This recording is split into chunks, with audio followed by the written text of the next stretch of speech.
Chapter 297, The Breaking of Bad News. When Han Li saw the young girl's disappointed expression, he suddenly smiled and gently said, "Although I can't accept you as a disciple, do not lose heart. I can introduce you to my Foundation Establishment senior martial brother, a potential master. However, whether or not you can become his disciple all depends on my senior martial brother. Is this to your satisfaction?" Really? The young girl's original look of disappointment vanished. When she heard those words, her spirit immediately shook. Without speaking further, Han Li took out a sound transmission talisman and lightly mumbled a few sentences into the talisman. Then he handed it to the young girl along with a jade medallion. "Take this talisman and this jade medallion. Bring these with you to Yellow Maple Valley and find a senior surnamed Ma. At that time, whether or not he will accept you as a disciple will depend on your luck," Han Li added with an indifferent expression. The girl didn't expect that even though Han Li was unwilling to take her in as a disciple, he would give her another opportunity. With her wish once again ignited, she hastily saluted Han Li and expressed her thanks. The old man was equivalently in high spirits. "Because I'm uncertain whether he will accept you as his disciple, I will also give you 2 high-grade magic tools. This could also be regarded as compensation for that Taoist book of yours." While Han Li was saying this, he took out an embroidered emerald green silk cloth and a small blue sword, casually handing them over to the old man. When the old man saw this, he appeared pleasantly surprised. He originally believed that having Han Li introduce the young girl to a master was quite a good fortune, but he hadn't thought that Han Li would bestow even more substantial benefits. He couldn't help but feel extremely grateful. The old man hurriedly expressed his thanks once more and respectfully took the magic tools, revealing an extremely content expression. He had cultivated for so many years, yet he only had 1 high-grade magic tool on hand. Now that he acquired 2 more, how could he not be satisfied? Han Li did not stay for long, but before he left, he casually withdrew the spiritual qi he had placed on the pair's bodies. Under their respectful gazes, Han Li flew off and departed. After they saw Han Li fly far away, the old man handed the embroidered silk to the young girl and kept the small sword as he roared with laughter. Then they made preparations to leave the next day and go find that senior Ma at Yellow Maple Valley in order to see whether or not his granddaughter could become a disciple of the 7 sects. However, old man Zio was a bit puzzled as to why Han Li was mixed among the Qin clan. Those people were genuine mortals. Not knowing old man Zio had let his imagination run wild, Han Li rushed back to the Qin residence with joyful anticipation. Because he used his magic tool to simply descend into his own dwelling, his return hadn't aroused anyone's attention. He then returned to his room without anyone knowing. Sensing that this newly acquired set of qi-restraining incantations was quite practical, he opened the ancient book to cultivate it that night. The incantation was a minor skill that used a bit of spiritual power. With the support of Han Li's profound magic power, he had no difficulty grasping it. After one night, he almost completely grasped it. On the morning of the next day, just as Han Li finished his qi refinement meditation and felt that his luck was quite good, he suddenly heard a smothered bang from within his storage pouch. It seemed that something had broke. Han Li's expression immediately became very unsightly and gloomy. After a moment, he reached out for his storage pouch and took out a violet bead. It was actually exactly the same magic tool he gave the old Taoist. However, the bead's sparkling and glossy appearance was split with several deep cracks. After a moment of silence, Han Li suddenly walked out of the room, and after checking that no one was in the courtyard, he immediately took out his divine wind boat. With a flash, he boarded the small boat and silently disappeared from the Qin residence. After a quarter hour, Han Li appeared at a small village outside Yujing. With a still expression, he surveyed the village and its surroundings from the sky as if he were looking for something. Eventually, at some remote hills several kilometers away from the village, Han Li stepped off the small boat and stared unwaveringly at a huge poplar tree. After a long while, Han Li's hands formed a magic incantation as he softly spat out the word retrieve. From the tree's deeply buried roots, a ball of green light carrying a bead flew out. This bead was a lustrous purple and had several cracks on it. From the size of the cracks, it unexpectedly appeared to be the exact same as the one in Han Li's hand. Han Li sighed and beckoned the ball of light, causing it to fly toward his hand. When it entered his grasp, the ball of light immediately vanished into Han Li's body. Only the bead remained in his hand. Han Li muttered to himself for a moment before suddenly shooting a fist-sized fireball from his finger towards the roots of the large tree. In an instant, the poplar tree turned to ash and left a large crater in the ground. Han Li stepped forward and carefully examined it, but he didn't discover anything. It's most likely that he was caught up in some evil scheme, Han Li muttered to himself, shaking his head. Actually, the true name of the purple light bead, magic tool that he originally chose to give the old Taoist, was purple light response bead. These magic tools were refined in pairs. Not only did they release a defensive light barrier, but when one bead's light barriers was broken, so long as the other bead was within 500 meters, it would suffer the same damage, quite incredibly. These magic tools were extremely common defensive magic tools carried by Tao companions of the Harmonic Bond sect. After several melees on the border of the state of Yue, he had acquired many of these magic tools. Because he felt they were rather strange, he hadn't sold them. When he gave the old Taoist this magic tool, it was actually so that if the old Taoist encountered any mishap, Han Li would immediately know. He absolutely did not think that the old Taoist would use this magic tool after just one night. All of this seemed to point to disaster. This went far from Han Li's expectations and had caught him rather unprepared. Han Li motionlessly stood next the hole as if he were contemplating something. After the time it took to make a cup of tea, Han Li's expression seemed to stir. He expressionlessly threw out the divine wind boat and boarded it, flying far off in a streak of white light.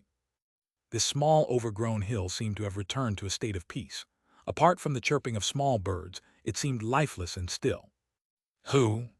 After an hour, a nearby deep voice exhaled for a while. Over 30 meters away from the large crater, a person slowly emerged from below a shrub. He was tightly covered in black cloth from head to toe. A pair of dark, glossy eyes could be seen as well as a yellow light barrier. But when this person's entire body came out, the yellow light barrier immediately weakened and soon completely disappeared without a trace. After this figure emerged, he diligently took a look at the sky in every direction. Then he said with a deep voice, "Come out," he left. After this was said, several locations nearby started to shift, and 3 similarly dressed people emerged along with their own similar yellow light barriers. However, one of the figures appeared to have a thin, woman's stature. "Eldest brother, what do we do? We were instructed to capture or kill anyone who came here, but we helplessly let this person go. Won't there be consequences?"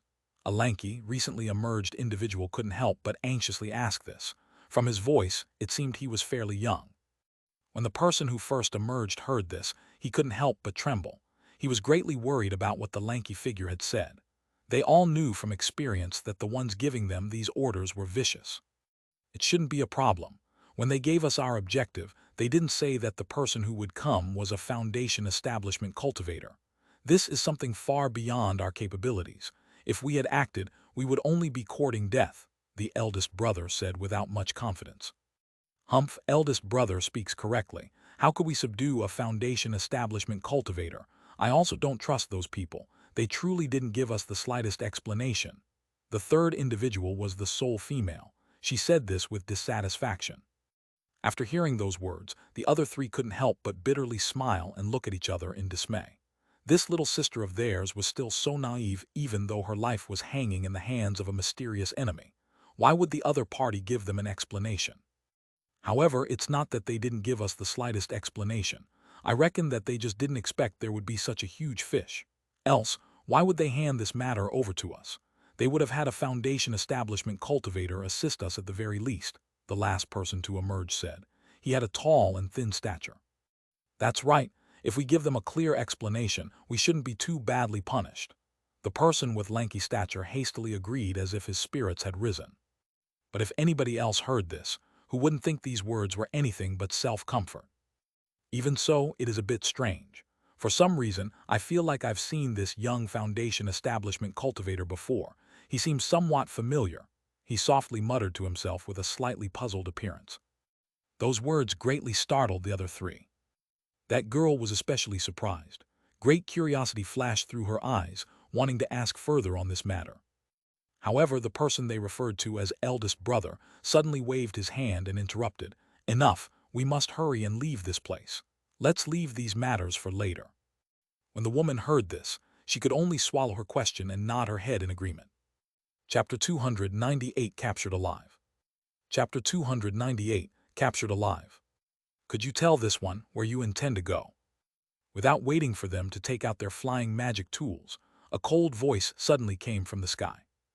This ice-cold voice chilled them to the bone, causing this masked group of four to become completely pale from fright. They all cast defensive magic almost simultaneously and then scattered, not daring to turn their head. About 100 meters up in the sky, Han Li was standing on his divine wind boat with fluttering clothes. He was expressionlessly looking at them with a gaze containing a ghastly chill.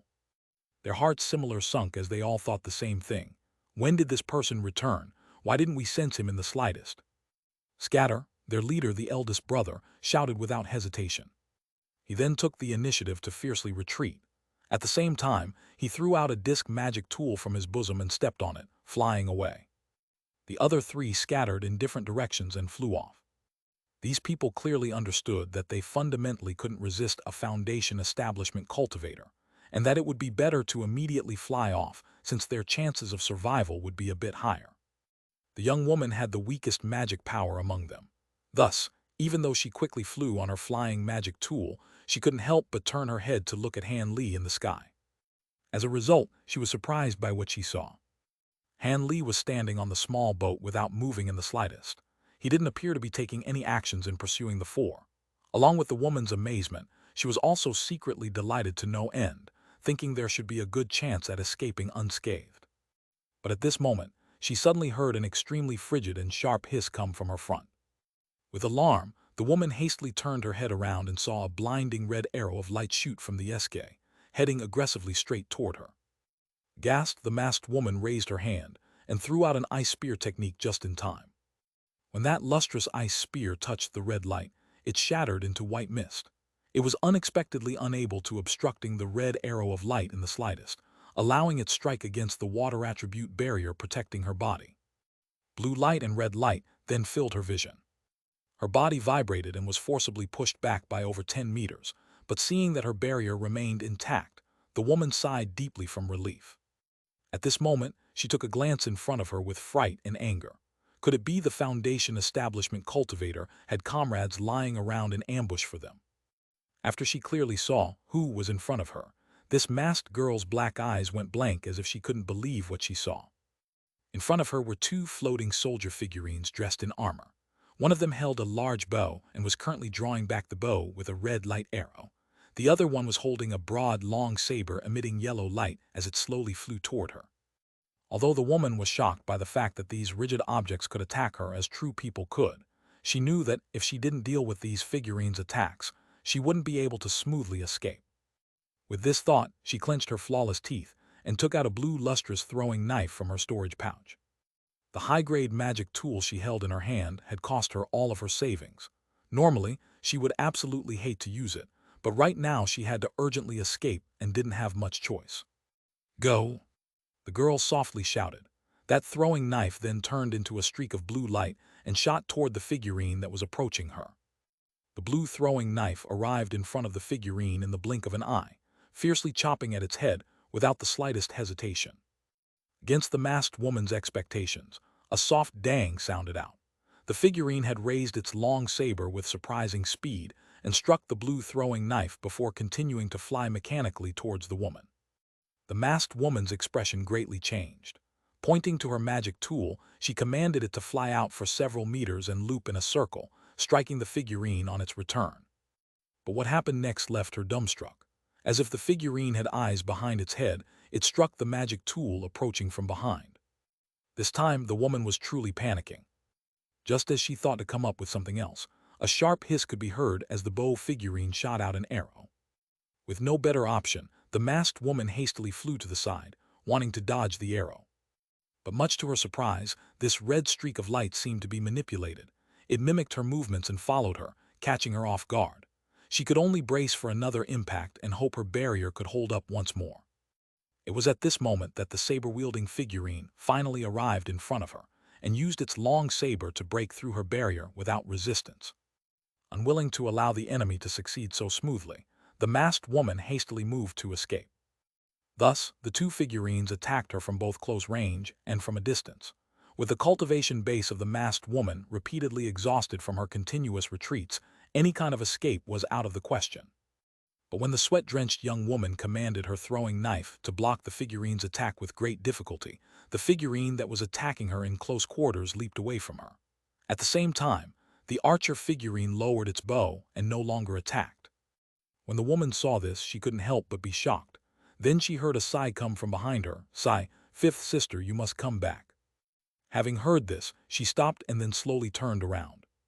She saw 3 masked men dejectedly standing behind her. Behind each of them were 3 or 4 figurines similar to those that were also next to her. Apart from the soldier figurines, there were also actually several tiger beast figurines among them as well. As young woman swept her gaze past them with an appearance of despair, she was subconsciously compelled to return to her original position. Her 3 elder brothers had spiritless gazes, as if they were already under control. The masked woman raised her head to look at Han Li in the sky and sadly tossed her throwing knife magic tool to the floor. She no longer put up any resistance. When Han Li saw this, he raised his hands with no trace of politeness and sent several streaks of green light burrowing into her body, causing her to feel as if a ghost had possessed her. Her body's true essence became obscure, and she could no longer move as she wished. With this finished, Han Li didn't make any inquiries. Instead, he waved his hand and pulled them onto the divine wind boat he was sitting on. He couldn't stay at this place long. If he didn't leave, it was likely he might encounter an expert, which would be greatly problematic. He randomly chose a direction away from Yuejing. Then, Han Li and the 4 turned into a streak of white light and flew away. Not long after, 2 people appeared where Han Li and the 4 had been. However, these people's clothes were a concentrated red similar to the color of blood, causing anyone who would have seen it to feel uneasy. The 2 took a look around before standing in front of a large hole where the large tree used to be. After a moment of silence, one of the 2 suddenly sighed and said, "It seems those 5 friends from Meng were defeated." This person's voice sounded a bit old. Upon hearing it, one would assume the speaker was not young at all. "Humph, there are no remains. Not only did they fail, they must have also been captured alive. As there isn't the slightest scent of blood here, it seems the newcomer was able to capture those 4 quite easily." The other person said this with an appearance of disdain. This person didn't seem old, appearing to be around 20 years old. This is a bit troublesome. The 5 friends of Ming Mountain aren't the useless sort, else their lives wouldn't have been spared and they would have already become blood sacrifices.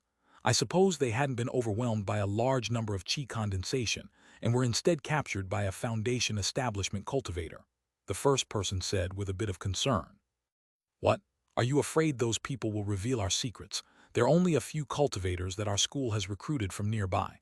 They simply don't know any of our school's secrets. Furthermore, before I sent them on their assignment, I had already activated their seal in secret. They will only live half a day more at most." The youth lightly laughed and said this without paying any mind. "Oh, that's good. If it's only half a day more, they won't be able to leak anything. With their bodies having been subjected to the blood incantation restrictions, by the time they discover something is amiss, they will no longer be able to say anything," the old man said after letting out a breath. However, the old man changed the subject and said somewhat darkly, "However, why did this happen? Did we not discuss this? We were supposed to turn that old Taoist Wu into our puppet and have him act as your master so that you can slowly show your face in the cultivation world. In this way, our school will be able to carry out our plan and have the core disciples appear in the cultivation world with an open identity. Why would you suddenly barge into that old Taoist's room and suck in his blood essence? You shouldn't be lacking in any magic power supplements." After hearing the old man's words, the masked youth bitterly laughed several times and couldn't help but say, "You think I did it for a supplement? I had no other choice." Chapter 299, Harboring Thoughts. "Then why?" the elderly person exclaimed in a low voice, feeling shocked. "My magic power backlashed, and I desperately needed a cultivator's blood essence to suppress the true essence in my body. Apart from you, the only nearby cultivator was old Taoist Wu. I can't use you, can I?" Just then the backlash was truly too vicious. It happened 2 days earlier than I anticipated, and I was almost unable to suppress it, the young person said with a bitter laugh. Evidently, he was still quite afraid. "So it's like that. While it's not your fault, you will still need to properly explain this matter to the higher-ups, but based on my estimation, this may have arisen because you were too hasty in cultivating your Black Fiend Usura technique. You shouldn't go to the blood prison to cultivate for now. Instead, take some time to consolidate your foundation before pressing onward." The elder slowly said this after thinking for a moment. Rest assured, after I absorbed that old Taoist's blood essence, my backlash completely withdrew. So long as I am more careful in the future, no such accidents will again occur. Recently, I have also felt that my cultivation speed has been too rapid, so I myself have been considering not going there again. The young person indifferently said. Good, as long as you know about it. However, although this old Taoist has been exterminated, the person who planted a spiritual chi seal in this person is still quite troublesome. You must not ignore him. After all, it's best to think of a way to not leave any traces behind. Your words sound pretty reasonable. However, I originally believed that anyone who would become friends with old Taoist Wu would also have extremely low cultivation bases. After preparing the trap, I asked those 5 friends from Ming to set an ambush, but who knew that a big fish would actually appear? Do you think that it was a group of low-layer cultivators or a single foundation establishment cultivator who took action? The young person couldn't resist asking the elderly figure behind him. He, based on my estimation, it was likely a single foundation establishment cultivator. After all, even if there were more chi condensation cultivators, once those 4 were set on fleeing, capturing them all at once is not that easily done, the elderly man with a veiled face said without further thought. Since it's like this, shouldn't we temporarily avoid taking risks? When Sect Master comes out from closed-door cultivation, we can continue with some other plan. After all, foundation establishment cultivators are not to be lightly provoked. The young man said with some hesitation upon hearing the other person so casually tossing out the identities of the 5 friends from Ming Mountain. Temporarily avoid. What is there to temporarily avoid? You don't know yet. Sect Master just sent out a notice that he currently requires a few foundation establishment cultivators to serve as blood sacrifices. Since this person took the initiative to appear, we shouldn't let this opportunity slip past us so lightly. After all, chi condensation cultivators are numerous and easy to capture, but isolated foundation establishment cultivators are extremely rarely seen. The elderly person said with a cold laugh, his eyes revealing a killing intent. The young person with a veiled face upon hearing this was slightly startled, but afterward he still spoke somewhat awkwardly. But now, apart from the sect master's 4 great blood servants, our sect doesn't have any foundation establishment level experts here in the capital. They are all in different locations, taking care of various matters. We can't call them back to the capital just for this, can we? It doesn't need to be so complicated. Right now, Sect Master desperately needs a foundation establishment cultivator. Perhaps you could obtain an opportunity to enter foundation establishment just like his 4 great blood servants.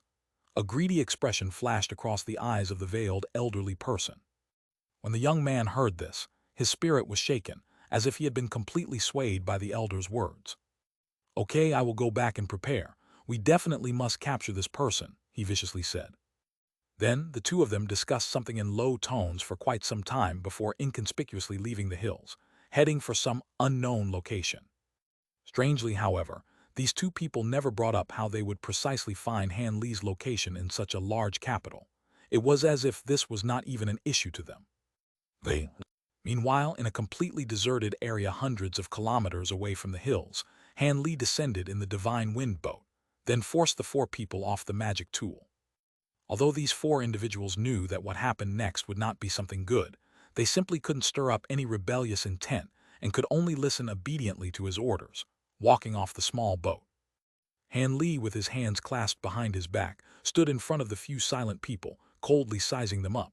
After a long while, he opened his mouth and said, "Take off your veils. At this point, covering your faces is no longer of any use." Han Li's voice was completely void of emotion, causing the 4 people's figures to tremble briefly before involuntarily glancing at each other. "Take them off," the eldest brother said helplessly. Seeing this, the other 3 people could only take off their black veils one by one in a dejected manner, revealing their true, unconcealed appearances. After Han Li glanced at their appearances individually, his outward expression did not change, but in his heart he let out a sigh. As expected, it was those 5 friends from Ming Mountain. As he was hovering in midair, listening to these people discussing things, he already felt that their voices were somewhat familiar. Adding on their cultivation method and layers, he naturally connected them to the 5 friends from Ming Mountain that he had seen just 2 months ago. All of them were here apart from that 40-year-old or so female. Although these people's identities were exactly the same as he had guessed, Han Li's head still began to hurt incomparably. Without even thinking, He knew that the young prince in Prince Zin's residence and Steward Wang should be the criminals behind the mass disappearance of cultivators. He originally intended to do as much as he could to avoid this trouble, but he never expected that this problem would voluntarily come to him. If he had known that it would be this way, he definitely would not have allowed that old Taoist to spy on those two. This was something that had nothing to do with the people from the Devil Tao. Rather, he had simply been too careful. Anyhow, he never expected that old Taoist Wu would actually be that useless. He had only spied on them for a day before being discovered. He had not even been able to protect his life. This caused Han Li to feel even more depressed and speechless. If old Taoist Wu's spirit was in the afterlife, and he knew that Han Li was complaining about him like this, perhaps he would feel even more wronged. He hadn't even begun to spy on the young prince before the young prince charged into his room and sucked out his blood essence for no reason. His death was truly treated unjustly. Although Han Li was somewhat wrong about old Taoist Wu's death, he didn't know that the young prince and Steward Wang did not know about old Taoist Wu's plans to spy on them. Even more, they did not know at all that their identities had been revealed to Han Li. But this didn't affect the fact that both sides had sounded an alarm and were aware of enemies within their midst. Han Li's thoughts were very heavy at this moment. After all of the cultivators who had recently disappeared, a few Foundation establishment cultivators were also included in that mix. If the opponent that he provoked was extremely frightening, perhaps he would follow in the footsteps of the others who had disappeared if he wasn't careful. Normally, since this place was so dangerous, he would naturally flee far away. After all, a wise man foresees and mitigates risks. There really was no need for him to fight to the death with this group of people. The further he could get away from this place, the better. But what posed him some difficulty was that he still had the mission of protecting the Qin clan. If the people from the Qin clan were to suffer some misfortune during his absence, he would have no way of accounting for it when he reported to Li Huayuan. He could not say that he fled, because he had felt that Yuejing had suddenly become extremely dangerous. As Han Li thought this, his expression began to appear indecisive, causing the four hostages in front of him to feel extremely uneasy. They originally thought that since they had been brought to this place with no one else around, the other person was definitely going to press them for information. However, they didn't expect that this Foundation establishment youth, after seeing their expressions, would fall into deep thought. His expression became somewhat strange as well. Could he be thinking of some vicious method to torture them? After making these random guesses, these individuals felt cold sweat forming on their back, and their mental states became even more unsettled. "How does your esteemed self plan on dealing with us?" the 20-something-year-old young woman suddenly asked, becoming impatient. Hearing these words, Han Li recovered from his deep thinking. After glancing at the woman, he coldly said, "Do I need to deal with you? If I were to hand you over to the families of the missing cultivators and say that you are some of the criminals behind the scenes, I trust that they would treat you very well." Han Li spoke these words expressionlessly, causing the four people to have no doubts that Han Li would have no qualms about doing this. They couldn't help but reveal terrified expressions. "We never kidnapped those cultivators, not even once. We only did a few." "Stop speaking, fifth junior sister. He is trying to trap you with his words." The dark-faced old man suddenly barked out severely, abruptly interrupting the woman's next words. This caused fifth junior sister's heart to feel shocked, and she couldn't help but viciously glare at Han Li. "Set a trap for you with my words. You regard yourselves too highly." Han Li indifferently chuckled with a mocking smile. Chapter 300 Blood Curse. Chapter 300 Blood Curse. HMPH, as our senior, you have no need to humiliate us in this way. If you have any methods to torture us with, just use them. The tall, skinny second brother of the five friends from Meng Mountain suddenly yelled at Han Li. He did not seem to be afraid that his life hung in Han Li's hands. This greatly shocked the other three. In their hearts, this second eldest brother was someone who would think before acting. He was not an impulsive person. The 30-year-old youth, who felt that Han Li seemed somewhat familiar, thought for a moment. He suddenly seemed to recall something and immediately turned towards the tall, skinny man, yelling at him with anger and fright. "Second brother, what are you trying to do? Are you trying to purposefully enrage this senior and cause him to kill all of us in his anger?" As soon as this sentence left his mouth, even Han Li was slightly shocked, not to mention the dark-faced elder and the young woman. He had no idea why this youth would say these things. In an instant, the second brother's face became incomparably pale and didn't say anything to defend himself. Fourth brother, you're mad. How could second brother want us to die? When the young woman heard this, she angrily defended the tall, thin man. Then the woman turned her face toward the dark-faced old man to say something. However, she truly hadn't thought the old man would look so gloomy. Second brother, is it because third sister still remains in their grasp that you thought to have everyone die so that third sister may live? The dark-faced old man coldly asked. Forgive me, eldest brother, but you of all people should know his methods. From the hidden meaning behind his words, third sister will be certain to suffer 100 torments under his hand and live a life worse than death. It would be better to have one's soul fly away and be scattered than to suffer that fate. The thin, tall second brother eventually explained with a face of shame. When the young woman heard this, her face became incomparably pale. Her lips moved several times, but no words were able to come out. Humph, even if third sister is your Tao companion, you actually have the nerve to use our 3 lives in exchange for her own. The 30-year-old youth resentfully yelled at the second brother. Second brother, although fourth brother speaks somewhat bluntly, he is not without reason. When we swore our oaths as sworn siblings that year, we promised that we would all live and die together. But now for your selfish ideas, you wanted to deliberately kill everyone. This is unjustifiable. The dark-faced old man's voice was filled with disappointment. Correct, I wanted everyone to die, but what other method do I have? My own flesh and blood is within third sister's stomach. I can't have my Li clan become extinct here. Otherwise, who else would take the initiative to seek death? A wretched life is preferable to a good death. As his expression alternated between red and white, the thin, tall man couldn't help but yell this with gripped fists. These words immediately caused the old man and the young woman to be slightly stunned and reveal shock. For a moment, they actually didn't know what to say. The woman had her mouth wide open, with an expression of complete shock. Are you all finished? If you are, then I will speak. Han Li, who had been detachedly observing from the start, suddenly said this in a cold voice.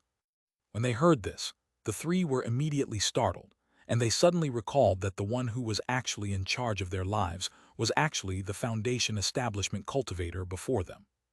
Their resentment immediately disappeared without a trace, and they once again looked at each other in dismay. I don't care if you are all seeking death or if you're putting on a play. I only want information on those behind the scenes. If you truly want to die, you will only be able to do so after you tell me information. Did you still think that you had control over your life and death? Han Li's emotionless words caused the 4's complexions to greatly change. We don't know much of what you want. Furthermore, we have a blood curse restriction on our bodies. We aren't able to leak any important affairs to outsiders, else we would immediately activate the restriction and our hearts would rupture. The dark-faced old man gritted his teeth and then said this. He seemed to have already given up. Blood curse? That's a bit interesting. Let me inspect it. Han Li grew very curious and said this with some interest. When the dark-faced old man heard this, his spirit slightly shook. After some hesitation, he took the initiative to walk forward and extend his arm, holding onto a thread of hope. He had hopes that Han Li would be able to remove the calamity hidden within him. However, he felt these hopes weren't very likely. Those who put the blood curse on them were extraordinarily confident that no cultivator with a blood curse would divulge their secrets. Those who divulged secrets, regardless of whether it was deliberate or not, would die on the spot. At this moment, Han Li grabbed his wrist and slowly circulated spiritual power through the old man's body. At this moment, his expression changed and became incomparably respectful. The other 3 of the 5 friends of Meng Mountain stared at the 2 with great attention. They hoped this expert Han Li would truly be able to remove the blood curse. After the time it took to make a cup of tea, Han Li let go of the old man's hand and lowered his head in contemplation. After a short moment, he raised his head and asked the old man with an unchanged expression, "When they laid the curse on you, did they chant any strange incantations or say some strange words?" Han Li's question caused the 4 to all reveal an appearance of shock mixed with a trace of happiness. They said a few strange words we didn't understand. It seemed as if the incantation came from some sort of ancient dialect. We're certain we've never heard those words before. Also, it was a Foundation establishment cultivator who laid the curse on us. Without waiting for the dark-faced old man to respond, the thin man excitedly replied first. Furthermore, after they finished these words, they took a bowl of some unknown black blood and put a few peculiar pattern on all our arms. It is incapable of being washed off. The old man promptly added on.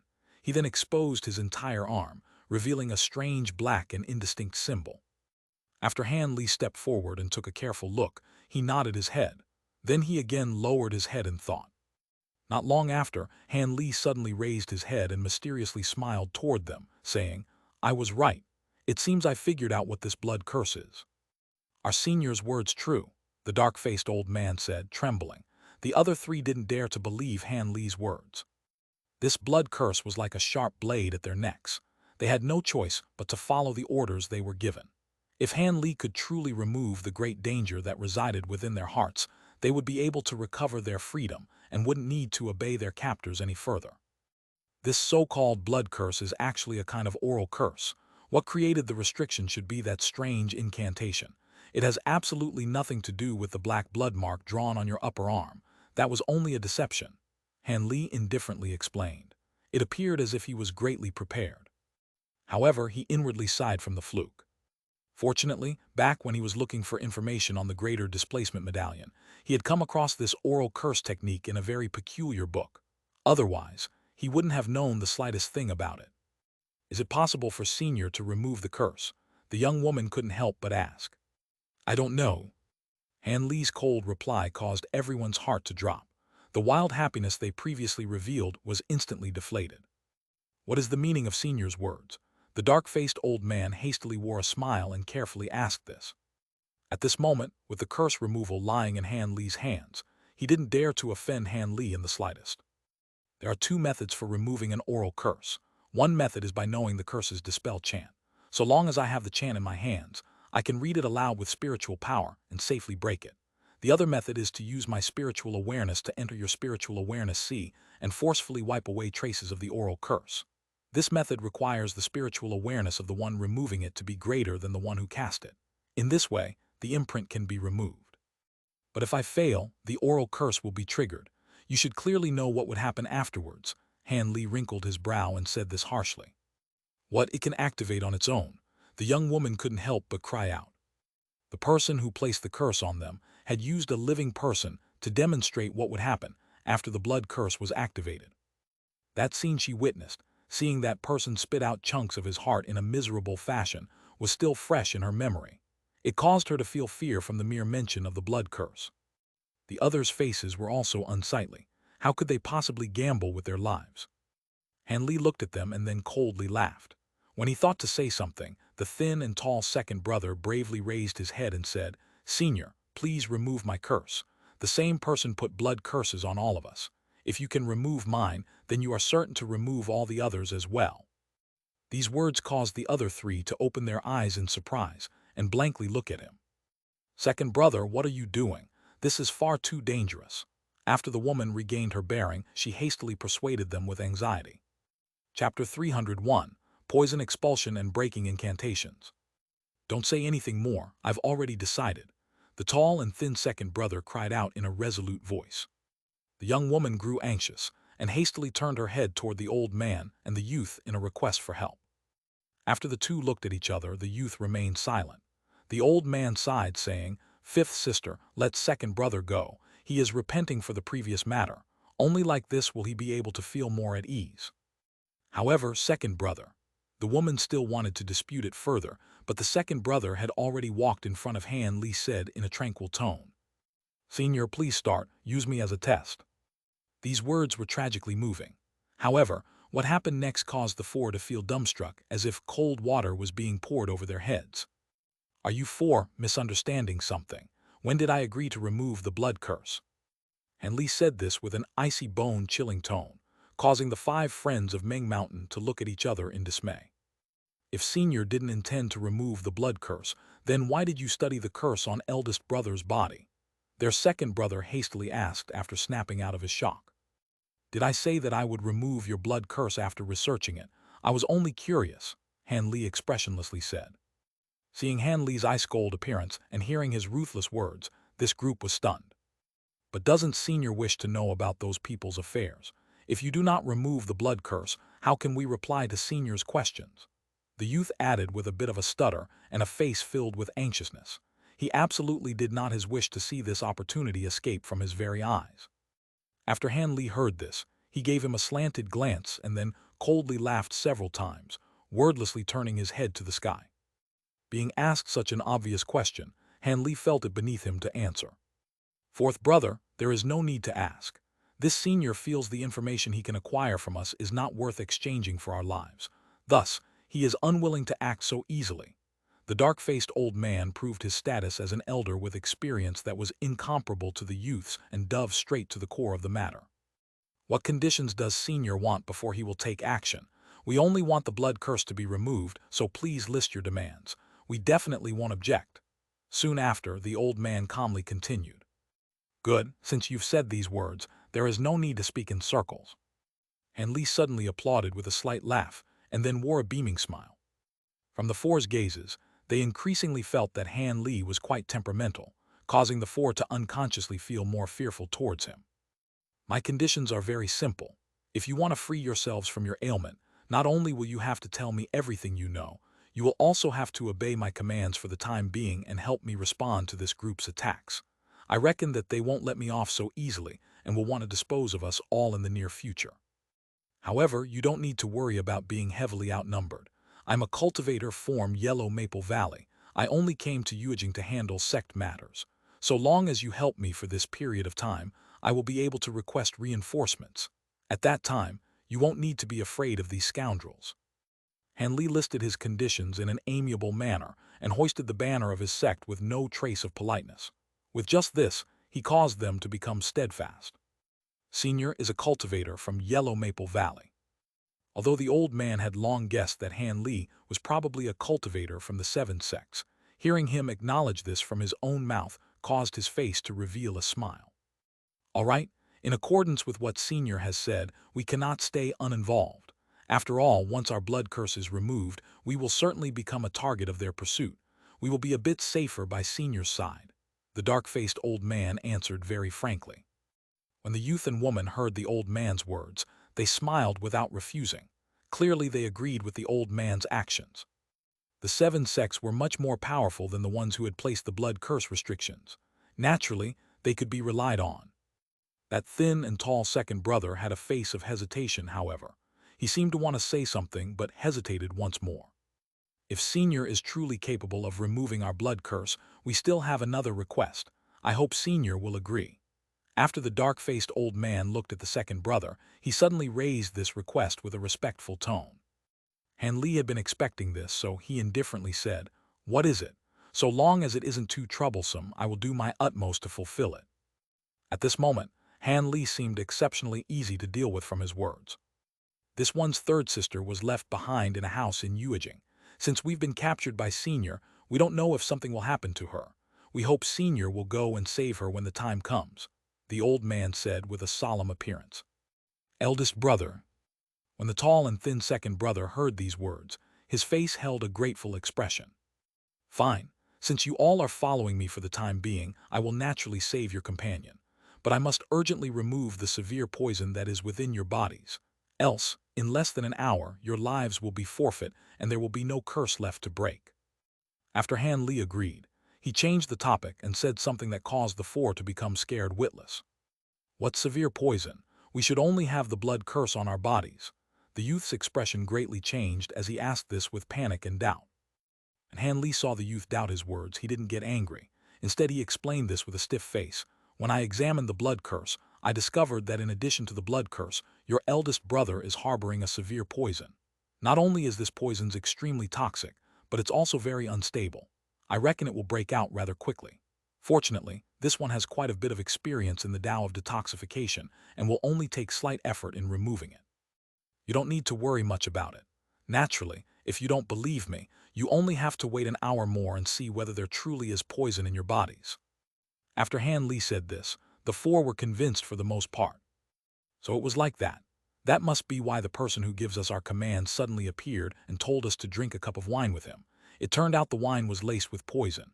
We believed that since we already had the blood curse on our bodies, they wouldn't further act against us. Who would have thought their methods are truly so cruel? The second brother's expression became extremely unsightly as he said this. As the youth and the young woman came to a sudden realization, the old man's face darkened. It seemed he had thought of this matter earlier. Since Han Li had already decided to rope in the 5 friends of Ming Mountain to become his assistants, he naturally did not delay and have their poison flare out. He immediately took out a white and an azure porcelain bottle from his storage pouch and tossed them to the dark-faced old man. The medicine pills in each of the bottles can disperse a majority of the poison. The rest of the poison can be destroyed if you slowly circulate your qi, Han Li said very simply. The dark-faced old man immediately acted in accordance to his words and split the medicine pills with the other three. Then, without the slightest hesitation, he took the initiative to bite down on the medicine pills. It seemed the old man clearly understood that if Han Li truly wanted to act against him, he simply wouldn't trick them with an antidote. Knowing this, he swallowed it without worry. Not long after they all took Han Li's medicine pills, the group felt an intense stomach ache. After the young woman's face became red, she suddenly stamped her foot and flew to a small hill, barely able to fly on her magic tool. However, she was still within Han Li's control as her flying speed was truly not fast. When the other three saw this, they all awkwardly went to find a concealed location, their bodies wanting badly to excrete the poison from their bodies. After a moment, the trio's faces returned to Han Li's side with embarrassed expressions. That woman also returned with a trace of crimson still remaining on her face. All right, now I will start to remove the blood curse. Who's first? Han Li didn't delay and directly said this. Naturally, it'd be. Just as the second brother was about to say something, an incomparably shriveled hand pulled on his arm. Second brother, you still have third sister. Since my old and weary body has no method to enter Foundation establishment and I won't live for much longer, I should go first. After all, third sister has a small child in her belly and needs someone to help her look after the child. The dark-faced old man said serenely. Eldest brother, this won't do. How could I let? The tall and thin second elder brother appeared emotionally moved and shook his head, as if he were beating a drum with it, wanting to disagree. When the youth and the young woman saw this, they wanted to open their mouths and request that they first brave the danger. Don't argue, I'll have your eldest brother be first. After all, I tested his body just a moment ago, so I'll have a slightly higher chance with him. Although the four had displayed a touching scene with their affections as sworn siblings, this was of no concern to Han Li, and he was disinclined from taking this to heart. As of now, he was impatiently wondering whether or not he could break the blood curse. If he couldn't, everything he had just done would have been a waste, and he would have to create another plan. Once Han Li said this, the four didn't have anything to further argue over. The old man walked over to Han Li with a solemn expression. After the other three exchanged a mutual glance, they could only look on at the old man with a worried gaze. Peng, peng, a series of 6 or 7 sounds rang out. Han Li waved his hand, and several human-sized puppet soldiers wielding weapons appeared by Han Li's side in a flash of white light. As I am breaking the blood curse, I won't be able to meet an attack. These puppets are only a precaution. They will take the initiative to attack anyone who approaches within 30 meters of me. You had best go a bit farther away. Without the slightest trace of politeness, Han Li indicated that he held absolutely no trust in them, causing the three to helplessly fall back. Chapter 302, Countermeasures. In the evening, Qin Yan was repeatedly pacing back and forth in the Qin residence's guest hall. His face was somewhat anxious.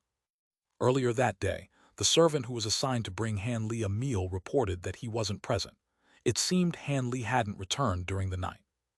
This caused this rarely worried person to become worried, not out of concern for Han Li's safety, but rather because his bodyguard suddenly disappeared without saying anything. How would his Qin clan respond to any harm done by the devil Dao? Qin Ping, please go and see whether young Master Han has returned. Once there's any news, please immediately come and tell me, Qin Yan commanded somewhat anxiously. Yes, Lord, Qin Ping responded with secret delight. Then he ran out of the hall in an instant. From his perspective, it seemed Qin Yan had become increasingly concerned for young Master Han, further proving that he hadn't chosen incorrectly. It seemed that his position was soon about to rise in the Qin residence. But Lord, youths occasionally going out is a very ordinary matter. There is no need to be so worried or anxious. Within the hall, although Qin Yan's most favored third wife said a few exonerating words about Han Li, her voice contained an obviously sour tone. This was no surprise. Ever since Han Li had arrived at the Qin residence, Qin Yan had always kept Han Li close at his side. The Qin clan young masters and madams who were originally doted on were no longer supported. The third wife's children were also among them. She couldn't help but feel greatly jealous. Humph, woman, what do you know? Naturally, Qin Yan heard the meaning in his third wife's words. However, he was worrying about the life and death of his own clan while this woman was occupied with this small matter of jealousy. After he glared at her, he didn't pay any further attention to her. Qin Yan's attitude naturally caused the third wife to feel wronged, but she knew that what her lord husband hated the most was a woman's shrew bickering. She could only resist her urge to vent her complaints with difficulty. She said nothing further, worried she would become even more resentful toward Han Li. But not long after, Qin Ping suddenly ran back with a delighted expression. Furthermore, once he entered, he loudly yelled, "Lord, young Master Han has returned. Furthermore, he has brought back a few guests. Young Master Han hopes Lord will be able to arrange them a residence near his own." When Qin Yan heard this, his heart had finally relaxed. So long as this great immortal didn't suddenly disappear without word, even if he brought back 10, several tens, or even 100 friends back, he wouldn't have any complaints. Since it's honorable nephew Han's request, have them stay at the Clear Sound courtyard. Also, do not neglect Han Li's guests, Qin Yan said without taking the time to think. This caused his third wife's complexion to become increasingly unsightly. Yes, this one will carry this out. Qin Ping energetically ran out again with a completely enthusiastic appearance. Lord, this is somewhat improper. Our Qin residence is a great clan. To have these strangers suddenly come in, isn't it a bit too imprudent? The third wife couldn't help but carefully mention this. Her words weren't aimed at Han Li at all. Rather, she was currently feeling uneasy. When Qin Yan heard this, he was slightly surprised, but after a moment of hesitation, he waved his hand and said, "This is of no importance. Friends of honorable nephew Han will not prove to be any problem." Upon hearing Qin Yan speak such favorable words toward Han Li, the third wife was left speechless. At this moment, Han Li was sitting in a chair at his residence. 5 people were sitting in front of him, the 5 friends of Ming Mountain. The youth in their ranks was currently talking non-stop about something.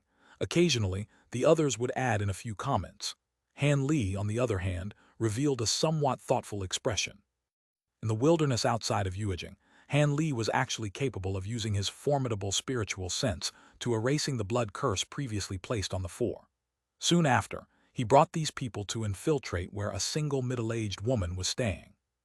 Surprisingly, this matter was carried out without the slightest difficulty. Although the smoothness of the operation was unexpected, Han Li still broke her blood curse and brought them all back to the Qin residence. In truth, having these people find a different residence was acceptable, but Han Li didn't fully trust them.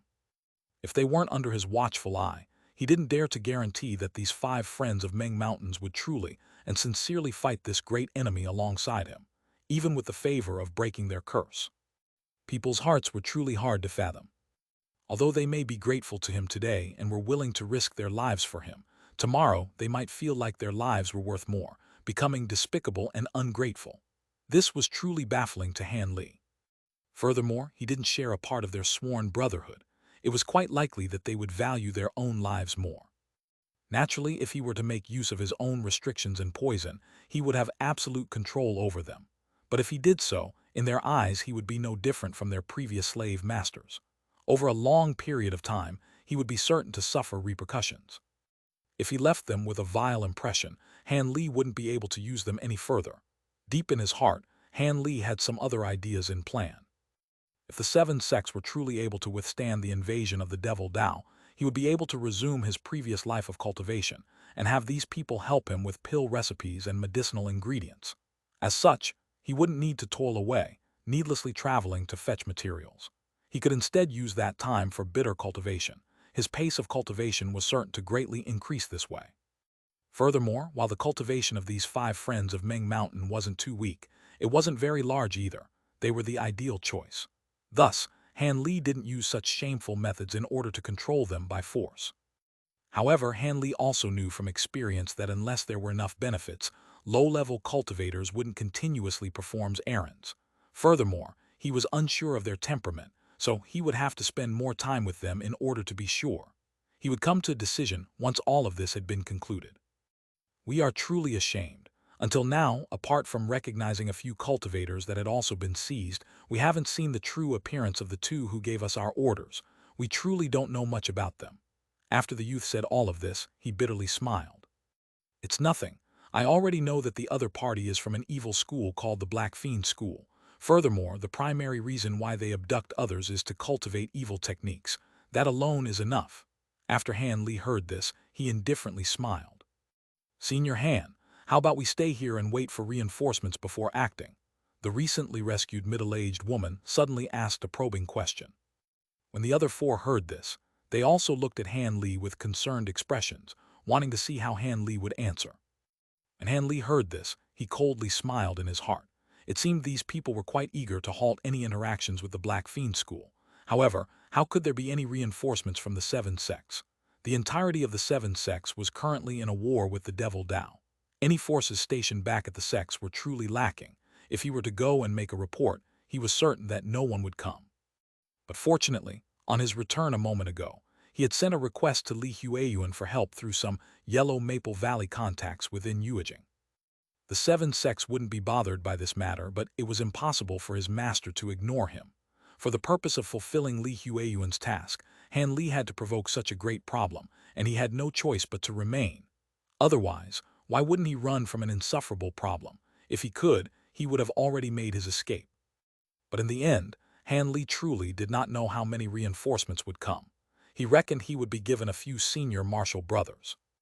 With this thought, Han Li answered with a relaxed expression. Naturally, this is out of the question.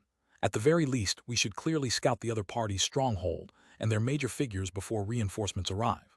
This way, we will be able to capture them in a net. To vainly wait at the Qin residence is far too passive, since doing so will only give them time to track us down, leaving us at a disadvantage. We absolutely cannot allow them to so calmly put everything into order. Hearing Han Li's words, the five friends of Meng Mountain looked at each other in dismay. The dark-faced old man stroked his beard and said with a deep voice, "Senior does make sense. However, with the mere clues we have on hand, we will be unable to grab onto their tail. The stronghold we originally stayed at is certain to have been abandoned. We have nowhere to start." The second brother silently nodded his head and expressed agreement. "Be at ease. From your description of those two Black Fiend School followers, I've already discovered their identities. So long as they are captured alive, it's likely we'll eventually understand the circumstances of the Black Fiend School." Han Li seemed to have already predicted this, as he calmly replied. These words startled the five at first, but soon after, they revealed pleasant surprise. They felt that Han Li had become even more profoundly mysterious. "Good, since Senior Han already has a plan, we will listen to Senior's commands," the dark-faced old man pledged resolutely. When Han Li heard this, he nodded his head with satisfaction. "We will move tonight. Only by quickly taking action will the enemy be caught off guard." Han Li narrowed his eyes and coldly said this. Tonight, the five friends of Meng Mountain couldn't help but reveal amazement. Chapter 303, Astonishment. Although the five friends of Meng Mountain were greatly surprised by Han Li's decision, they felt that his words were reasonable, and so they didn't oppose him. However, when the middle-aged woman asked Han Li about the true identity of the two from the Black Fiend School, she was met with a tactful refusal from Han Li. Han Li only faintly smiled and said everyone would naturally come to know this once they made their move.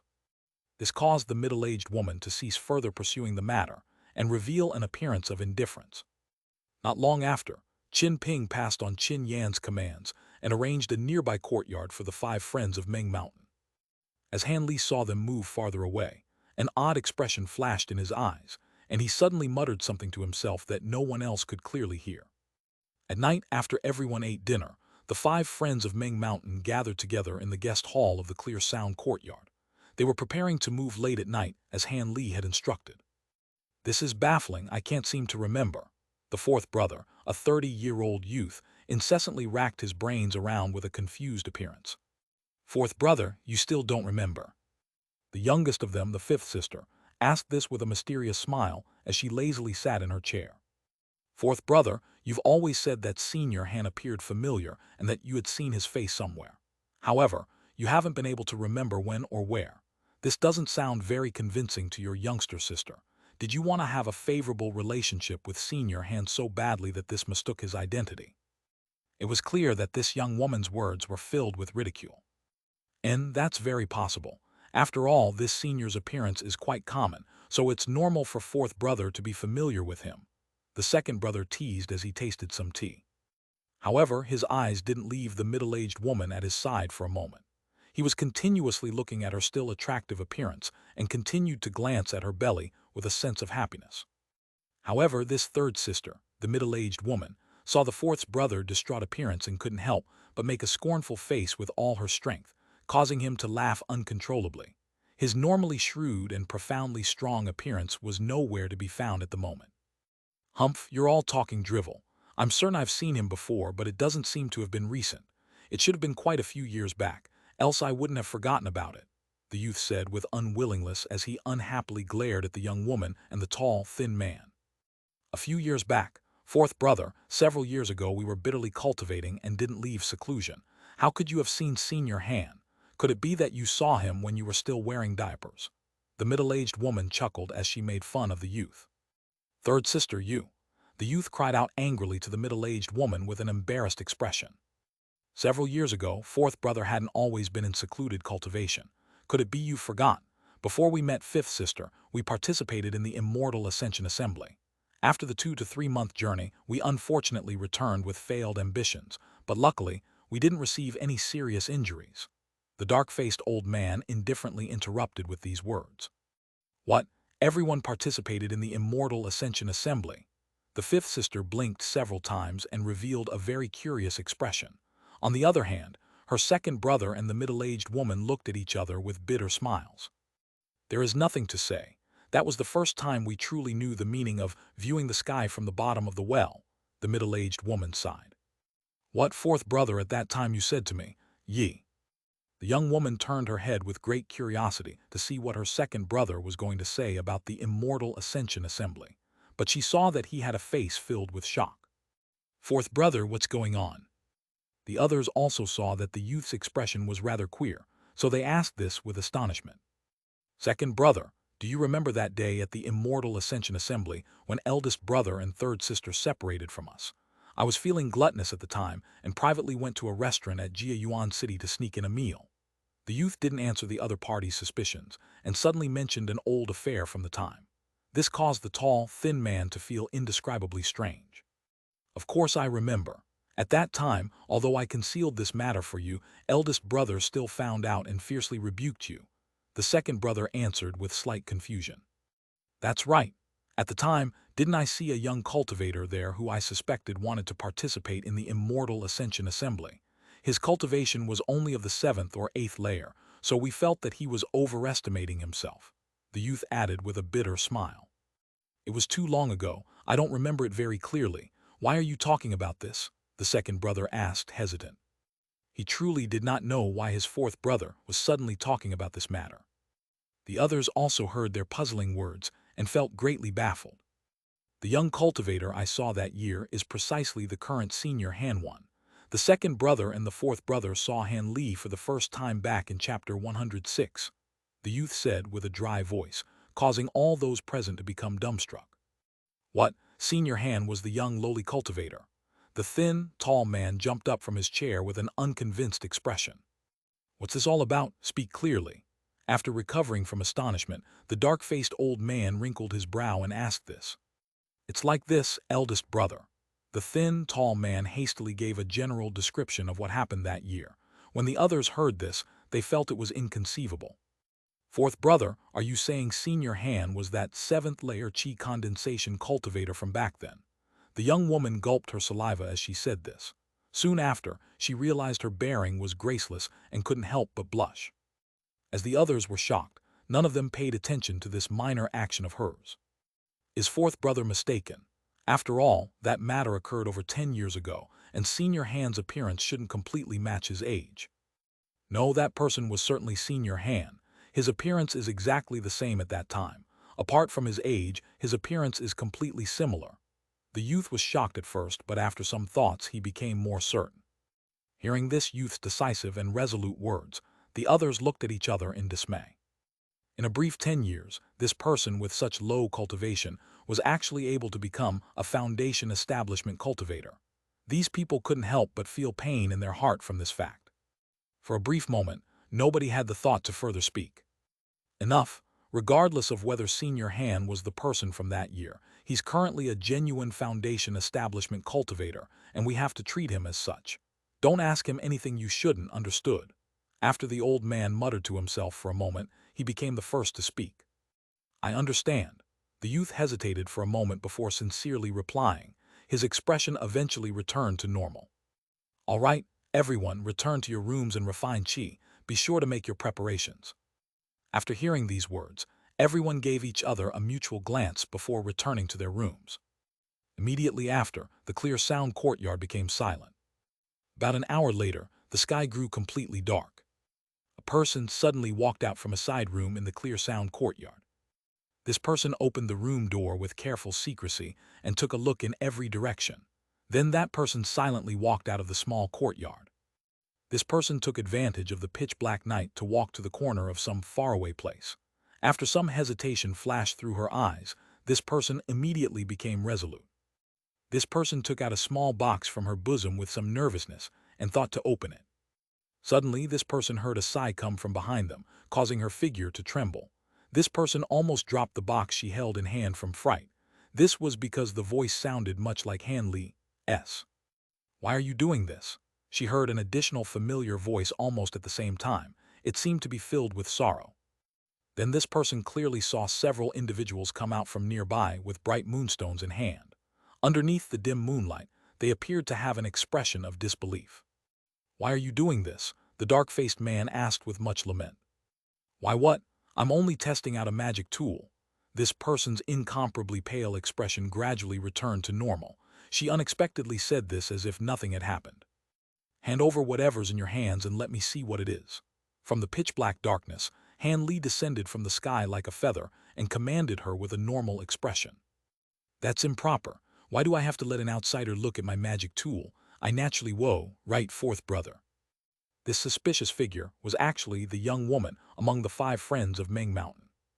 At this moment, although she was trying her hardest to preserve her ordinary appearance, she firmly held the small box protectively, absolutely unwilling to let it go. Fifth sister, give that item of yours to Senior Han, the dark-faced old man grimly ordered with an ice-cold tone. Name change, Heaven's Thunder Child, Heavenly Lightning Seed. Chapter 304, Internal Decisions. Eldest brother, could it be you doubt me? The 5th sister said with an unyielding false smile. It's because everyone trusts you that they're giving you this chance. You only have to show us what's in that box. Take the initiative to open it and dispel everyone's doubts, the old man coldly said.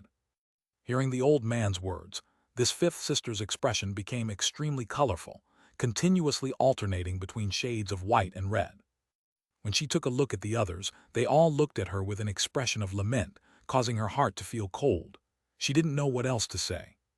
After a moment of consideration, she came to a decision. Putting away the small box, she quickly took out a blue bead that she raised over her head, saying harshly, "Do not pressure me. You should all recognize this heavenly lightning seed. All I want is to leave this place." The woman's actions caused the expressions of the other friends of Ming Mountain to greatly change, especially that youth who had a particularly good impression of her. His appearance was extremely miserable.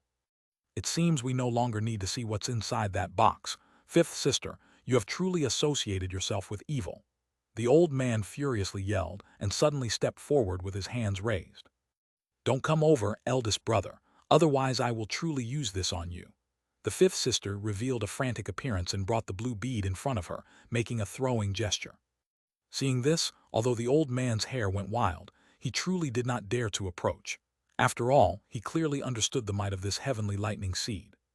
5th sister, do you really plan on using that heavenly lightning seed to deal with all of us? That magic tool was given to you because your cultivation was far too low. We all intentionally pooled together our magic stones to buy this to you for self-defense, especially 4th brother, who took out all of his savings for it. Now you unexpectedly want to use it to deal with us. Is this not excessive? The middle-aged woman asked with extreme disappointment. When the youth to the side heard this, he moved his lips as all sort of feelings welled up in his heart, but he wasn't able to say anything. When the 5th sister heard the middle-aged woman's words, her appearance revealed traces of shame, but they faded away in an instant. She then unyieldingly said, "What's the use in saying all of this? We are not alike. I must reach foundation establishment above all else." Those from the Black Fiend School said that so long as I have enough merits, they won't just give me a foundation establishment pill. They would have me directly enter foundation establishment through forceful means. Furthermore, their method wouldn't carry any danger.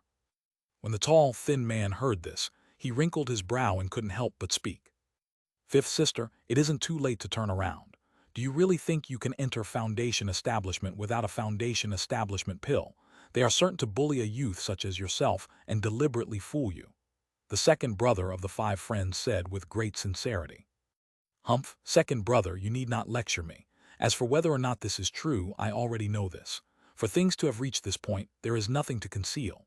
In truth, I had already become a member of the Black Fiend School when they first appeared 2 years ago. As a result, I am aware of the school master's great powers which you outsiders couldn't possibly imagine.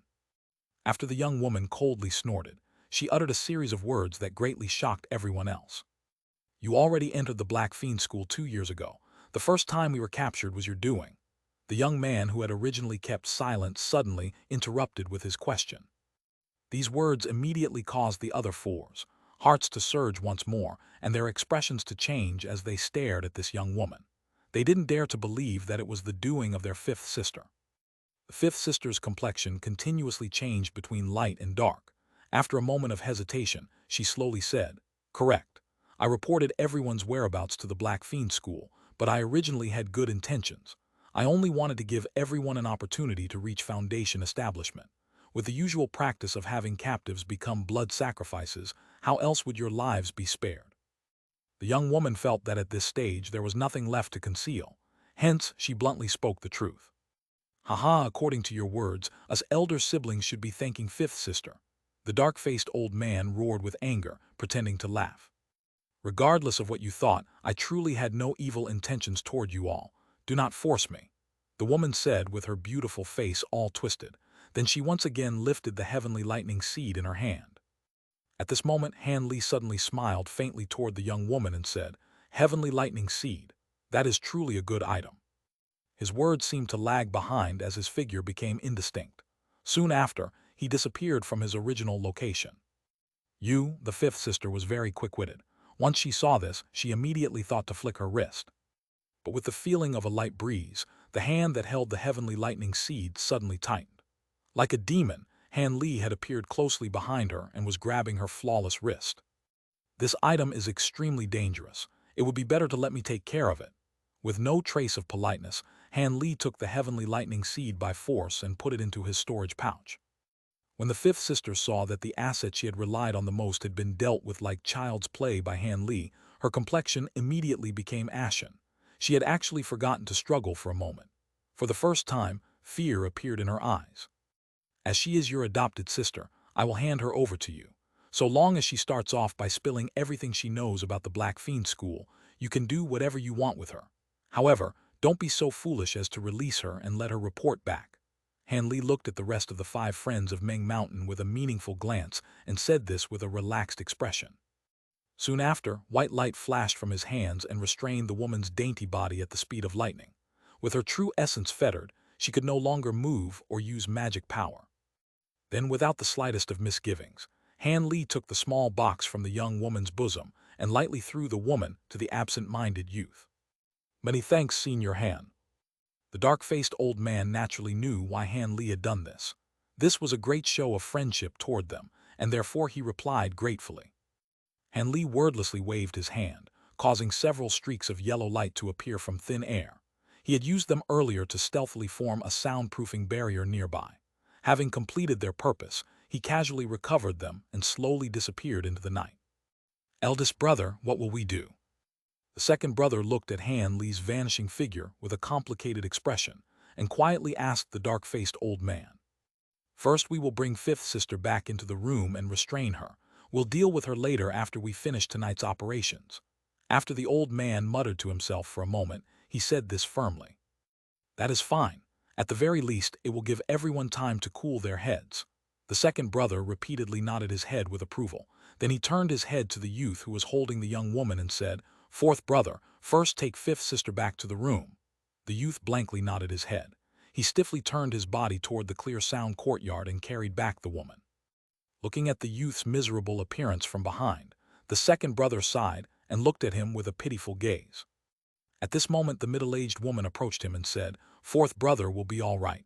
He has always been infatuated with 5th sister, but now—" The middle-aged woman repeatedly shook her head, revealing an intolerant appearance. "Sai, I originally thought the two made a good pair, but now that will never come to be." The old man suddenly showed an extremely exhausted appearance. The recent series of startling surprises caused this decisive old man, with an iron will, to feel greatly haggard.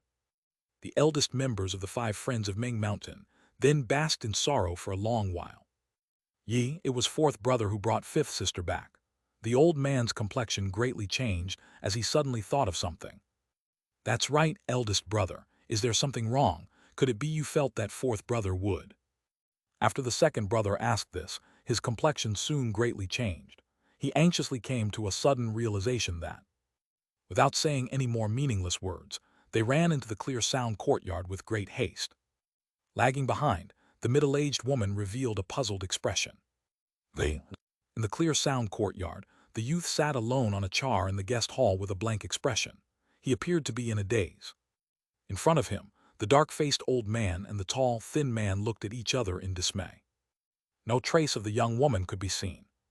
"Second brother, senior's restrictions are still present on 5th sister's body. Hurry and chase after her.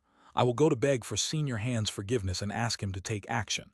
We mustn't allow 5th sister to return and make a report to the Black Fiend School. If nobody had come to her rescue, then kill her," the old man imposingly said. "I understand, eldest brother." The 2nd brother was stunned at first, but he immediately realized that now was not the time to be merciful and lenient. He solemnly nodded his head in agreement and rushed out. "4th brother, you, sigh." After the old man saw the thin, tall man leave, he turned his head to look at the youth. However, seeing that his mind had drifted away, the old man didn't have the heart to say anything further. He could only sigh and go find Han Li. "It doesn't matter. If she ran, then so be it. Since 2nd brother Gui couldn't chase her down, then there's no need to further pursue her." Contrary to the old man's expectations, when Han Li heard that the young woman had fled the Qin residence, he didn't reveal the slightest of alarm. Instead, he acted as if her escape made no difference. Chapter 305, Last Resort. Since Han Li said as such, although the old man was filled with doubt, he could only return first. Not long after, the 2nd brother returned with an ashen face. As expected, he hadn't managed to catch up to that 5th sister. Fortunately, Han Li's words assured them that they did not have to worry about incurring Han Li's wrath. At the time, in an extremely remote alley within Yuejing, a slender figure staggered towards the South District. The faint moonlight revealed her to be the flustered 5th sister. As she ran, she incessantly glanced behind her, as if she were afraid that someone would suddenly appear behind her. Although this woman's magic power had largely been suppressed by Han Li, her divine sense as a cultivator was still mostly there. Upon discovering that nobody else appeared behind her, she finally became somewhat more relaxed in her heart. Thankfully, when the youth let her go, he had slipped her a concealment talisman. This was the only reason why she could have escaped to here. Not long after she had escaped, the woman discovered a tall, thin man's figure sweeping overhead. Fortunately, she had swiftly used the talisman, successfully dealing with the situation. At this time, her 2nd brother did not actually go chasing in another direction. Instead, he had already returned to the Qin residence. This was why she dared to run around in the alley so boldly. The place she was headed towards was one of the Black Fiend School's secret strongholds in the South District. As long as she was able to precisely report Han Li's location to her superiors, she will have contributed much to the sect. Thus, she would immediately be one step closer to her dream of entering the Foundation establishment stage. That year, when she and a few other Black Fiend School outer court disciples who had performed quite well saw that their mysterious school master's divine methods allowed a chi condensation disciple to establish their foundation, they immediately chose to dedicate themselves to the Black Fiend School so that they could also have a similar fate. Once their contributions reached a certain level, they could also obtain the schoolmaster's favor and aid in entering Foundation establishment. As far as she knew, most outer court disciples willing to be ordered around by the Black Fiend School all had this intention in mind. Thus, she never believed that she had made any mistakes in her decisions. After all, based on her natural talent, she had pretty much reached the peak of her cultivation base. If she wanted to advance another layer, or even form her foundation, she had no other choice.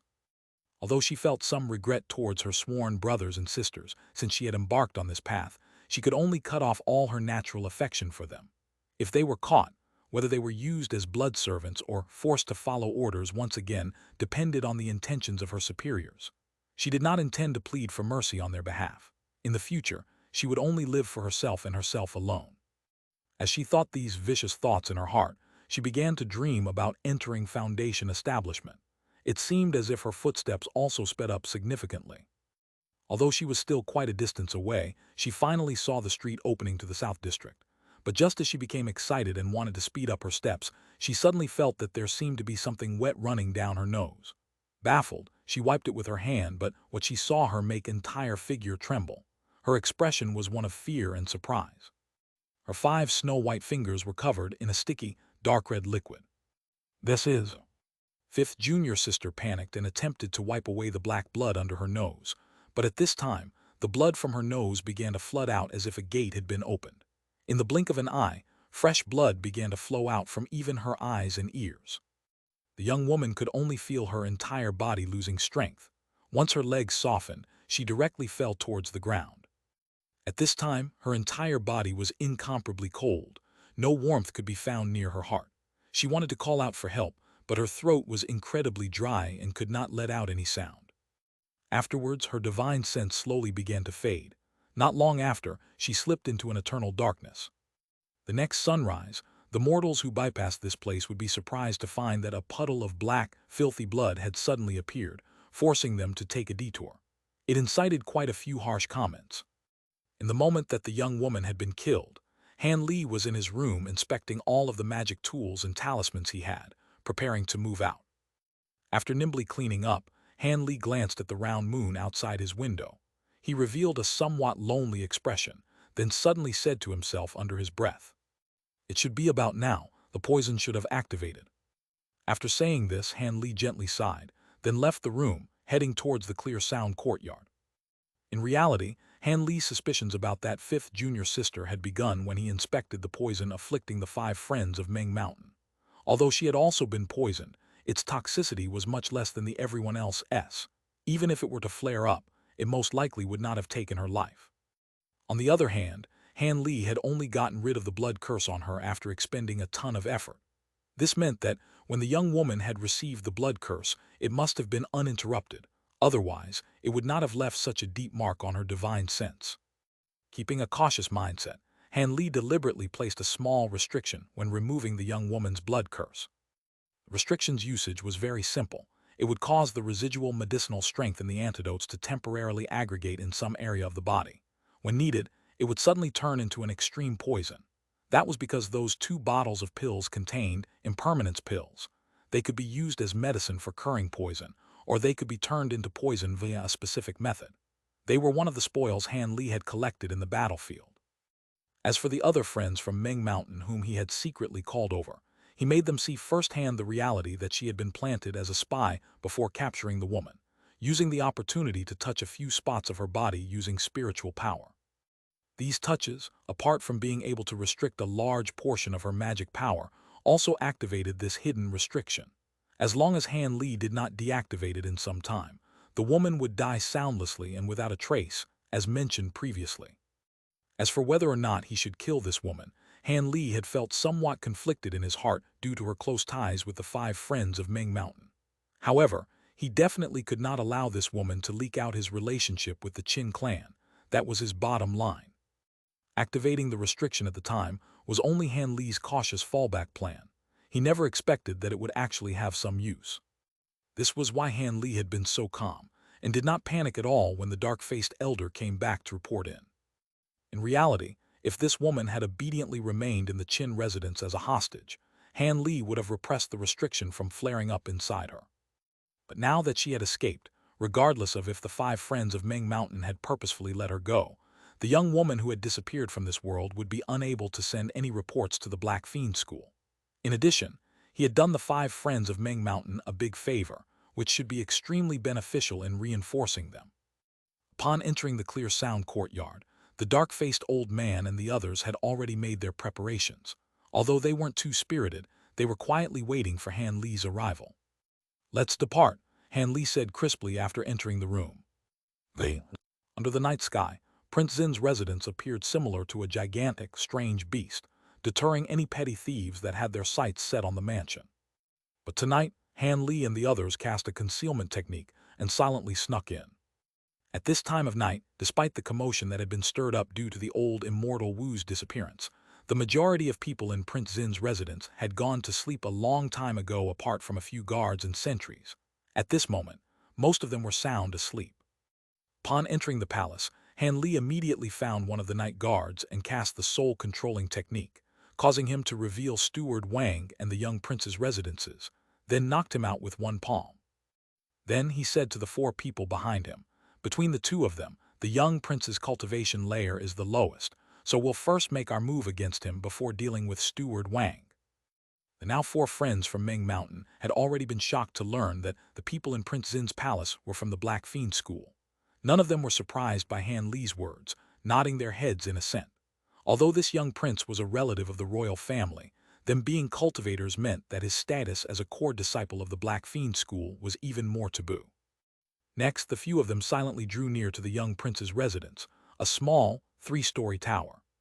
There were numerous sentries nearby as well.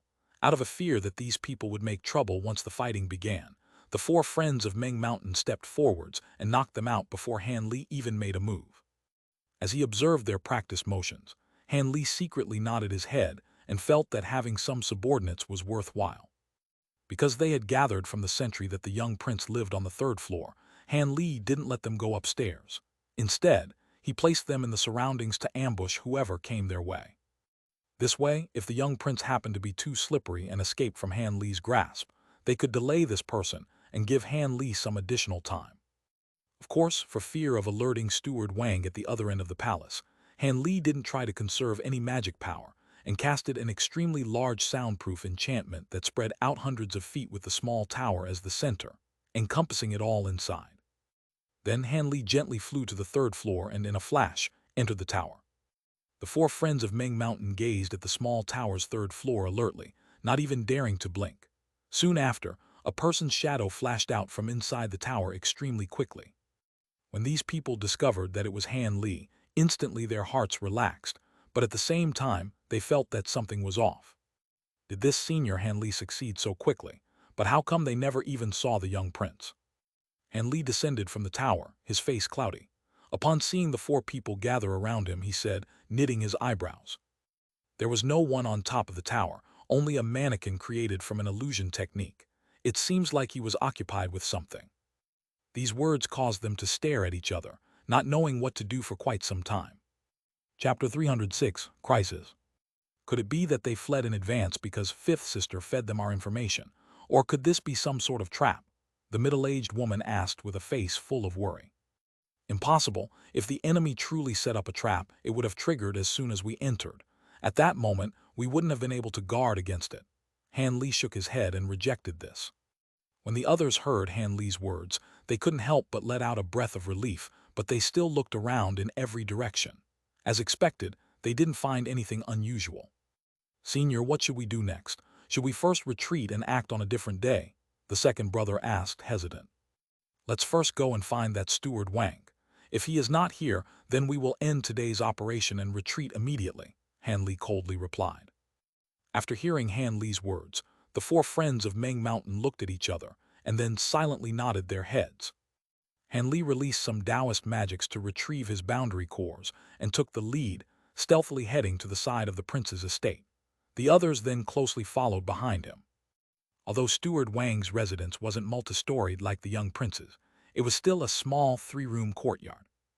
When Han Li and the others arrived nearby, one of the rooms was unexpectedly faintly lit, as if someone had yet to go to sleep. Han Li raised his brow. It seemed this trip wouldn't be fruitless. With this thought, Han Li made a few precautionary incantation gestures to conceal himself and immediately used the nameless qi restraining technique he had just learned. The spiritual qi of his entire body immediately dissipated without a trace, as if he had become a common mortal. Han Li's figure flashed, and he suddenly appeared crouched by the wall outside of the room, pressing his ear against it.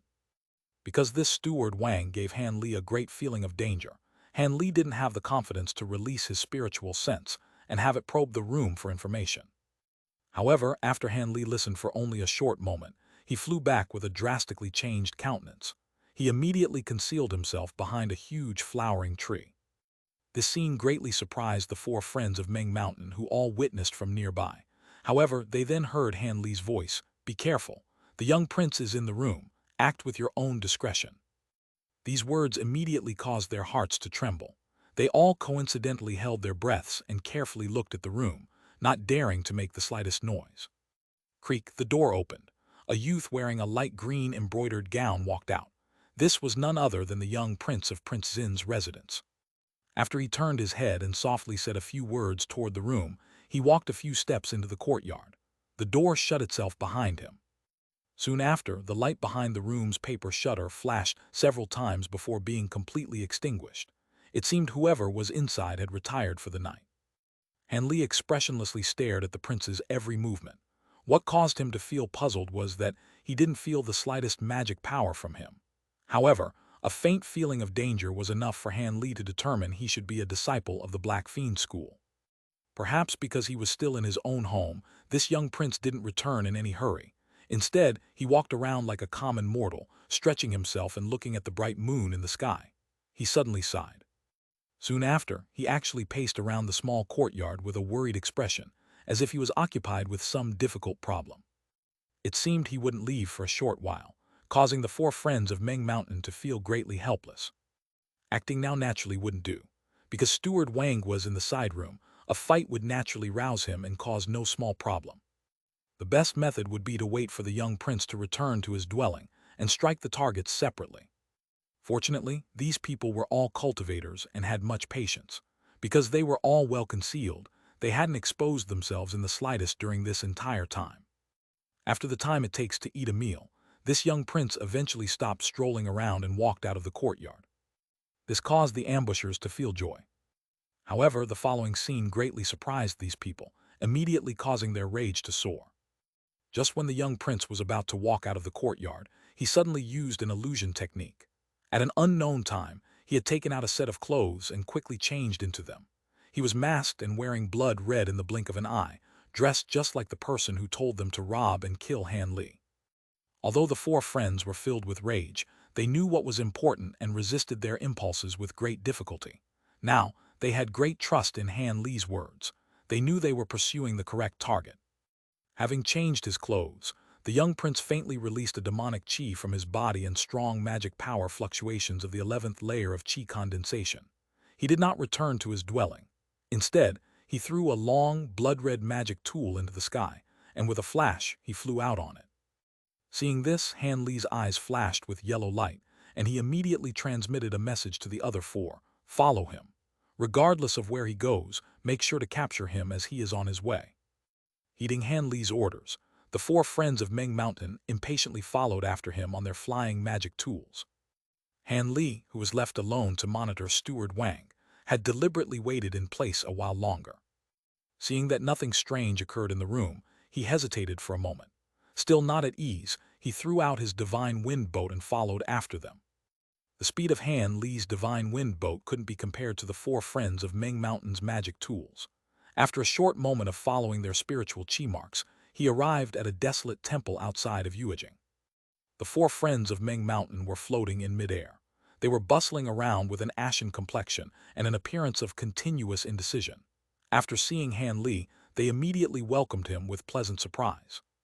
"What's the matter?" Seeing this, Han Li wrinkled his brow and slowly asked. "We followed him here, but just as we thought to act, he suddenly made his way into the abandoned temple. We don't know whether that young ghost discovered us. Also, there are restrictions laid down at this temple, what appear to be formation spells. We rushed in for a moment, but luckily, we immediately withdrew. We didn't dare to try again, fearing that there may be others lying in ambush within." Seeing Han Li displeased, the dark-faced old man hastily stepped forward to explain. Formation spell. When Han Li heard this, he felt as if he had a great headache. Han Li wasn't proficient in the Tao of formation spells. However, as he was facing these people, he indifferently said, "Let me take a look at it." Then, he took a careful look with the Heaven's Eye technique. As expected, the area surrounding the ruined temple had abnormal spiritual chi fluctuations. But after Han Li took a clear look, he let out a large sigh. This was only an exceptionally simple falling stone formation, one of the simplest earth attribute formation spells. Although rogue and chi condensation cultivators may find this formidable, a small formation spell of this grade was something Han Li could easily break through with brute force, even if he didn't know the specific method to break this formation. With this thought, Han Li wordlessly touched his storage pouch and then scattered something from his hands. Immediately after, 4 tall beast puppets appeared in front of him. Having previously suffered from Han Li's puppet technique, the 4 friends subconsciously took a few steps back. Han Li didn't pay attention to their alarm and controlled the puppet beasts. They all opened their mouths at the same time and shot huge beams of light with the thickness of a bowl toward the ruined temple. Just as the beams of light were about to strike at the ruined temple, a huge semicircle barrier of faint light suddenly appeared, completely covering the small temple. It was faintly emitting yellow light. The beams of light struck the light barrier. The yellow light barrier immediately rippled and started to tremble, rigidly withstanding the assault of light beams. But at this moment, Han Li acted without the slightest hesitation. He took out his pair of black dragon's grasps and immediately enlarged them to the size of about 3 meters. Then he fiercely threw them out toward the light barrier. The sound of a sharp rupture rang out. The light barrier was no longer able to endure the succession of strong attacks and had thoroughly collapsed. The falling stone formation disappeared into thin air. Having seen this, the 4 friends of Ming Mountain let out a cold breath. They did not fully understand what it meant to break a formation spell with brute force. This proved that Han Li's offensive strength was at the very least several times more powerful than the formation spell barrier's power. Otherwise, the formation would easily dissipate an attack with equivalent power since it drew assistance from the ingenuity of formation principles. The others had just recently suffered a bit from this formation spell and judged this falling stone formation to be quite formidable. "Descend, we absolutely can't let him get away," Han Li said with an icy expression. As of now, the 4 friends of Ming Mountain had completely accepted Han Li and immediately agreed, charging downward. But at this moment, Han Li and the others heard a sneer from behind them. "Are you looking for me? This temple was only a temporary stronghold for my school. Right now, there is no one inside." This voice immediately caused the 4 friends of Ming Mountain, who were halfway through their charge, to nearly fall off their magic tools from fright. They hastily turned their heads to look, but their faces immediately became pale from lack of blood. About 100 meters above Han Li and the 4 friends was the young prince who they had just pursued, and a similarly dressed thin, shriveled man next to him. Beside them were over 10 black-clothed masked men. From the looks of it, they were just like the 4 friends of Ming Mountain, nearby cultivators whom the Black Fiend School had placed restrictions on. However, what was most eye-catching was the large, bald, eyebrowless man with a strong spirit. He also wore blood-red clothing, but he didn't bother to conceal his face. This person was a Foundation establishment cultivator, just like Han Li. Seeing this, the 4 friends of Ming Mountain all felt an urge to escape death. Chapter 307, Blood Servant. When Han Li heard the young prince's voice, his complexion slightly changed, turning a bit pale. But when he slowly turned around, his expression returned to normal. The slightest panic couldn't be seen. Instead, a trace of a cold smile could be seen from the corner of his mouth. He coldly looked at those from the Black Fiend School and that bald Foundation establishment cultivator. Han Li's calm expression influenced the 4 friends of Ming Mountain, whose hearts grew slightly calmer. After giving each other a mutual glance, they all acted in concert and flew behind Han Li, standing in opposition against those from the Black Fiend School. "It's you, aren't you that person from the Qin residence? You are a Foundation establishment cultivator." When the young prince saw Han Li's appearance, he had an extremely astonished expression. Although that thin, shriveled man who stood beside him had remained silent, great surprise could be seen from his eyes. Only the large, bald man who was rigidly staring at Han Li looked upon him with a solemn appearance. He suddenly said, "Be a bit careful. That person is a Foundation establishment cultivator and is also a layer higher than me. It is likely I'll need to lay out a black wind formation and draw assistance from the formation to capture him." Hearing the large, bald man say this, the young prince didn't show any worry on his face. Instead, he asked with pleasant surprise, "Sir Blood Servant, if that's the case, the rewards for offering this person as a blood sacrifice for the schoolmaster's cultivation should be quite good, no?" When the large man heard this, he answered with a chuckle, "Of course. All of the Foundation establishment cultivators we captured so far were only at initial Foundation establishment. This person's blood essence is certain to be far greater than the previous few." With confirmation from the large, bald man, the young prince greedily turned his head to look at Han Li and suddenly laughed heartily. Good, very good. Regardless of the reason why your esteemed self has come here, don't think that you will leave this place alive. Lay down the black wind formation. Go. After the young prince stopped smiling, he shouted this with a cold expression and a stern voice. Those black-clothed individuals immediately took out large, jet-black flags and quickly flew around Han Li, surrounding him. Furthermore, they started to wave the flags in their hands. You all just defend. Let me handle them. After Han Li indifferently said this to the four friends of Meng Mountain, his image became indistinct and disappeared from his original location without a trace. Be careful. When the bald large man saw Han Li disappear, he loudly shouted from bewilderment, but it was already too late. Han Li appeared behind a black-clothed person in an instant. The cultivator who was just waving the flag had immediately stopped and blankly stood in place. Then, without any warning, his head soon rolled onto the floor, and blood fountained out of the headless body before falling to the floor. It was at the moment that the large, bald man had just finished the last word of his shout. This scene caused the hearts of the other flag-holding cultivators to tremble. They were left stunned, not knowing what they should do. Han Li soon appeared behind another cultivator from thin air, and he promptly died with his head also rolling on the floor. Having seen this, the other black-clothed cultivators didn't dare to hesitate. They all stopped waving their black flags, and they slapped on their colorful defensive talismans and took out all sorts of defensive magic tools. But in the blink of an eye, two more black-clothed disciples in the process of preparing their defenses suffered Han Li's cruel attacks and unexpectedly turned to corpses. Brat, you're courting death. When the large, bald man saw this, he gave a deep roar and released strange black-red lights from his eyes. His entire body released a bloody radiance as he charged toward Han Li at an astonishing speed. Han Li took a cold look at the large man's stance along with the bloody sphere of light covering his body, before taking a look at the black-clothed men looking at him with alarm from within their defensive light barriers. At that moment, their figures decisively shot over 100 meters away from the four friends of Meng Mountain. The large man charging through the air released a bestial roar. Without the slightest hesitation, he immediately changed direction and continued to pounce toward Han Li and the others, but for some unknown reason, he didn't take out any magic tools. Seeing this, the second brother's mind moved. He saw an opportunity and immediately raised his hand, silently shooting out a green triangular thorn toward the large man's front. When the large, bald man saw this magic tool fly toward him, his face turned into an evil grin. Not only did he not stop, but he also rushed toward to welcome it. The tall and thin second brother grew very happy and excitedly said, "This guy is out of luck. My magic tool is a fine, high-quality magic tool. It will certainly make him.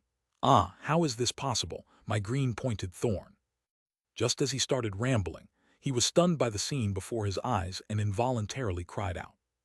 When this triangular thorn touched the blood-red light covering the large, bald man, the blood-red light radiance seemed alive. It suddenly swept in the magic tool force, and no matter how much the magic tool struggled, it was unable to break free in the slightest. "Hee, you dare to make a show of such a minuscule thorn?"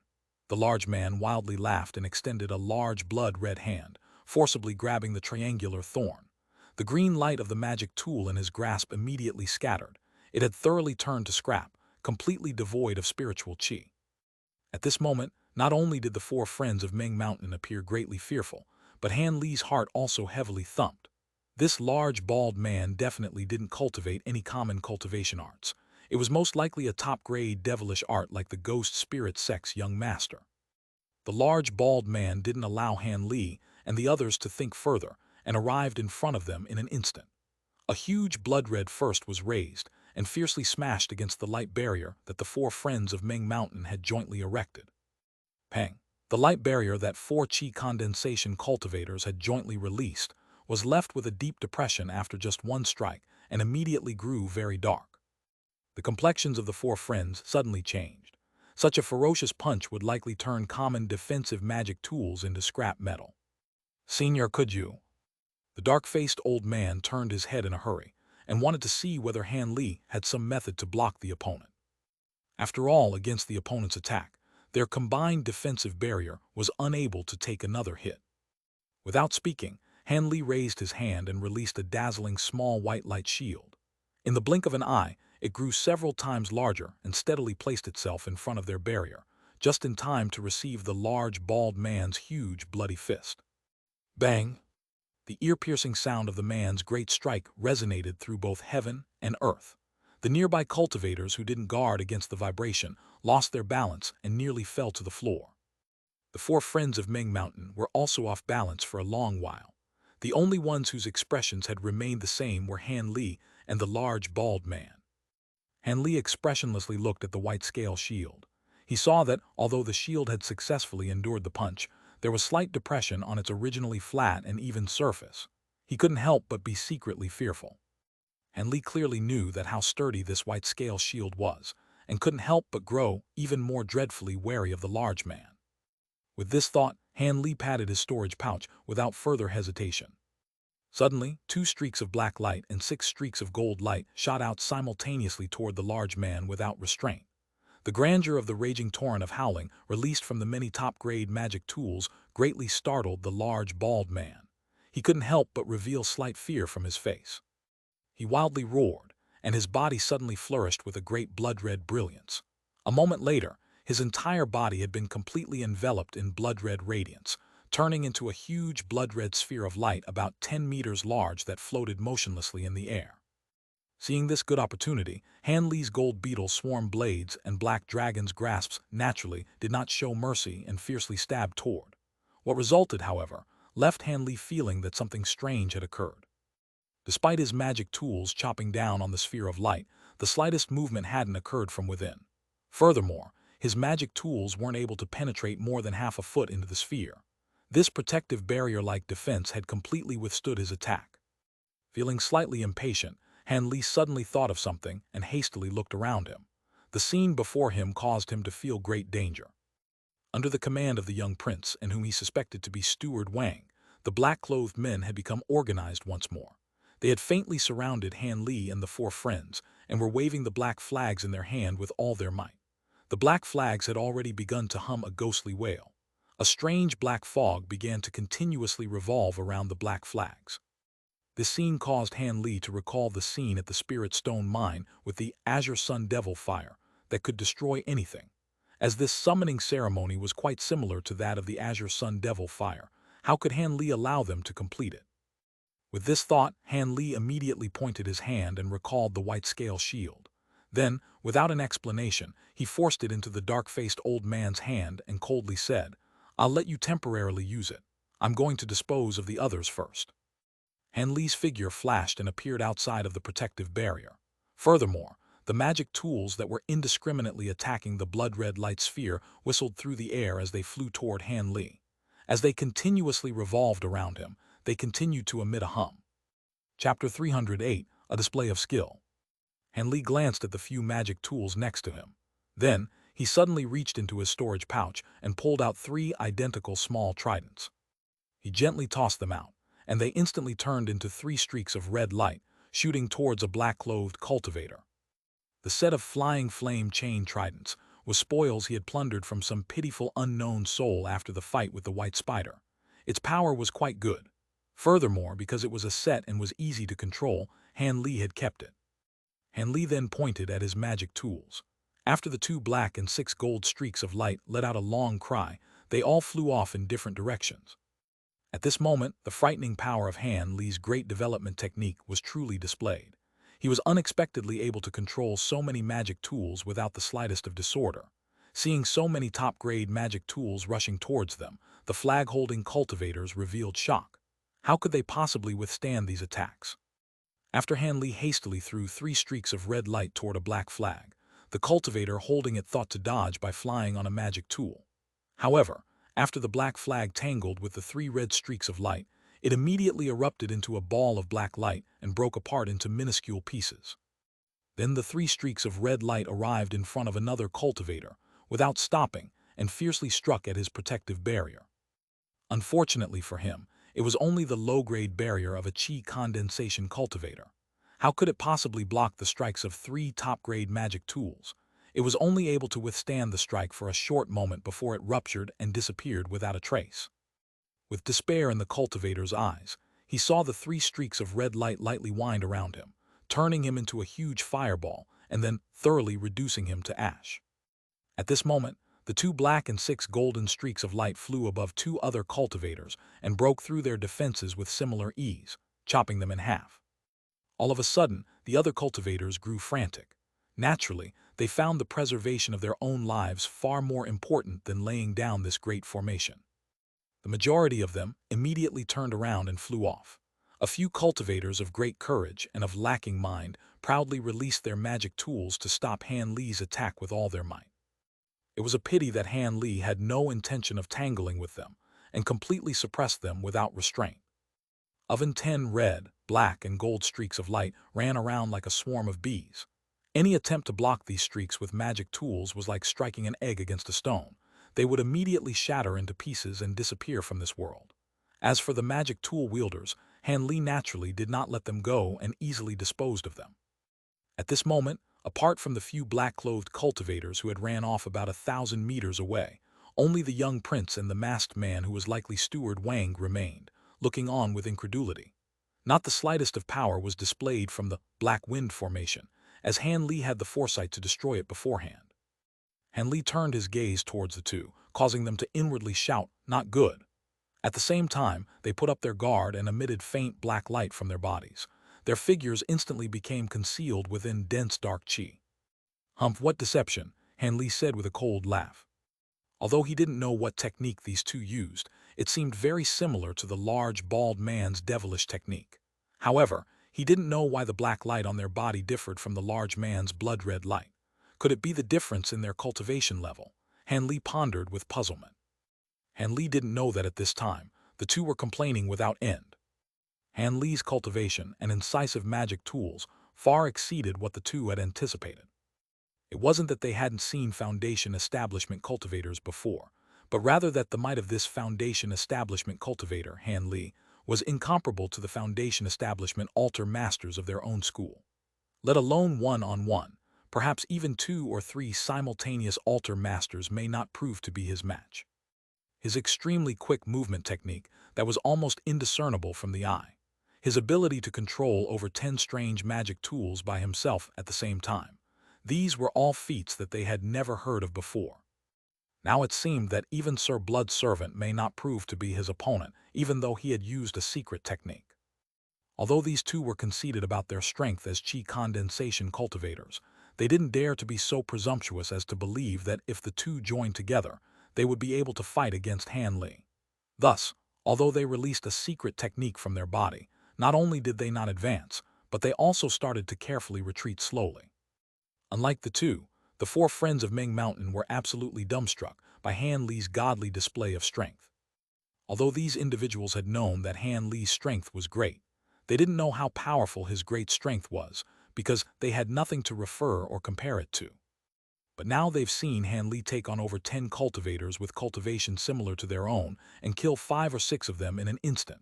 The survivors fled with fear, not daring to turn their head. Such profound cultivation, such technique, the 4 friends had been completely won over. Han Li took a deep breath. When he thought to capture the young prince and Steward Wang at the same time, he suddenly heard a brutal mad roar filled with limitless insane rage coming from the blood-red sphere of light. When the young prince and his companion heard this, they couldn't help but look at each other with pleasant surprise. Han Li's expression grew solemn. No longer able to deal with the two in front of him, he hastily slapped his storage pouch, causing a small, exquisite magic tool to appear in his hand. Without the slightest of hesitation, Han Li threw it toward the sphere of blood-red light. Han Li had thrown down a small yellow cup, and in an instant it became a huge cup more than 15 meters wide. This was the heaven-shrouding cup Han Li acquired from the spoils of the masked moon sect cultivator Xianxia. During that time, this magic tool was able to trap that incomparably fierce blood spider. It was clearly difficult to deal with. Dang, this cup accurately landed on the blood-red light sphere and covered it in a short amount of time. The roar could no longer be heard. Seeing Han Li's action, the pair's joy-filled faces turned blank. Could it be that Sir Blood's servant had been so easily detained? Han Li then turned his head over and suddenly gave the two a strange smile before raising his hands. In the blink of an eye, countless fireballs sprang forth from his hands and shot forth like a violent storm. The nearby sky had been dyed fire red. This scene frightened the pair, and they hastily released defensive disc magic tools in front of them. A continuous stream of deafening explosions sounded out, leaving the young prince stunned. Because there simply were too many fireballs, a few had directly slipped through the barrier and directly hit the young prince, scattering much of the black chi that protected his body. With a battered body, the young prince was frightened and angry. He clearly understood this great power had definitely been brought forth with great amounts of talismans.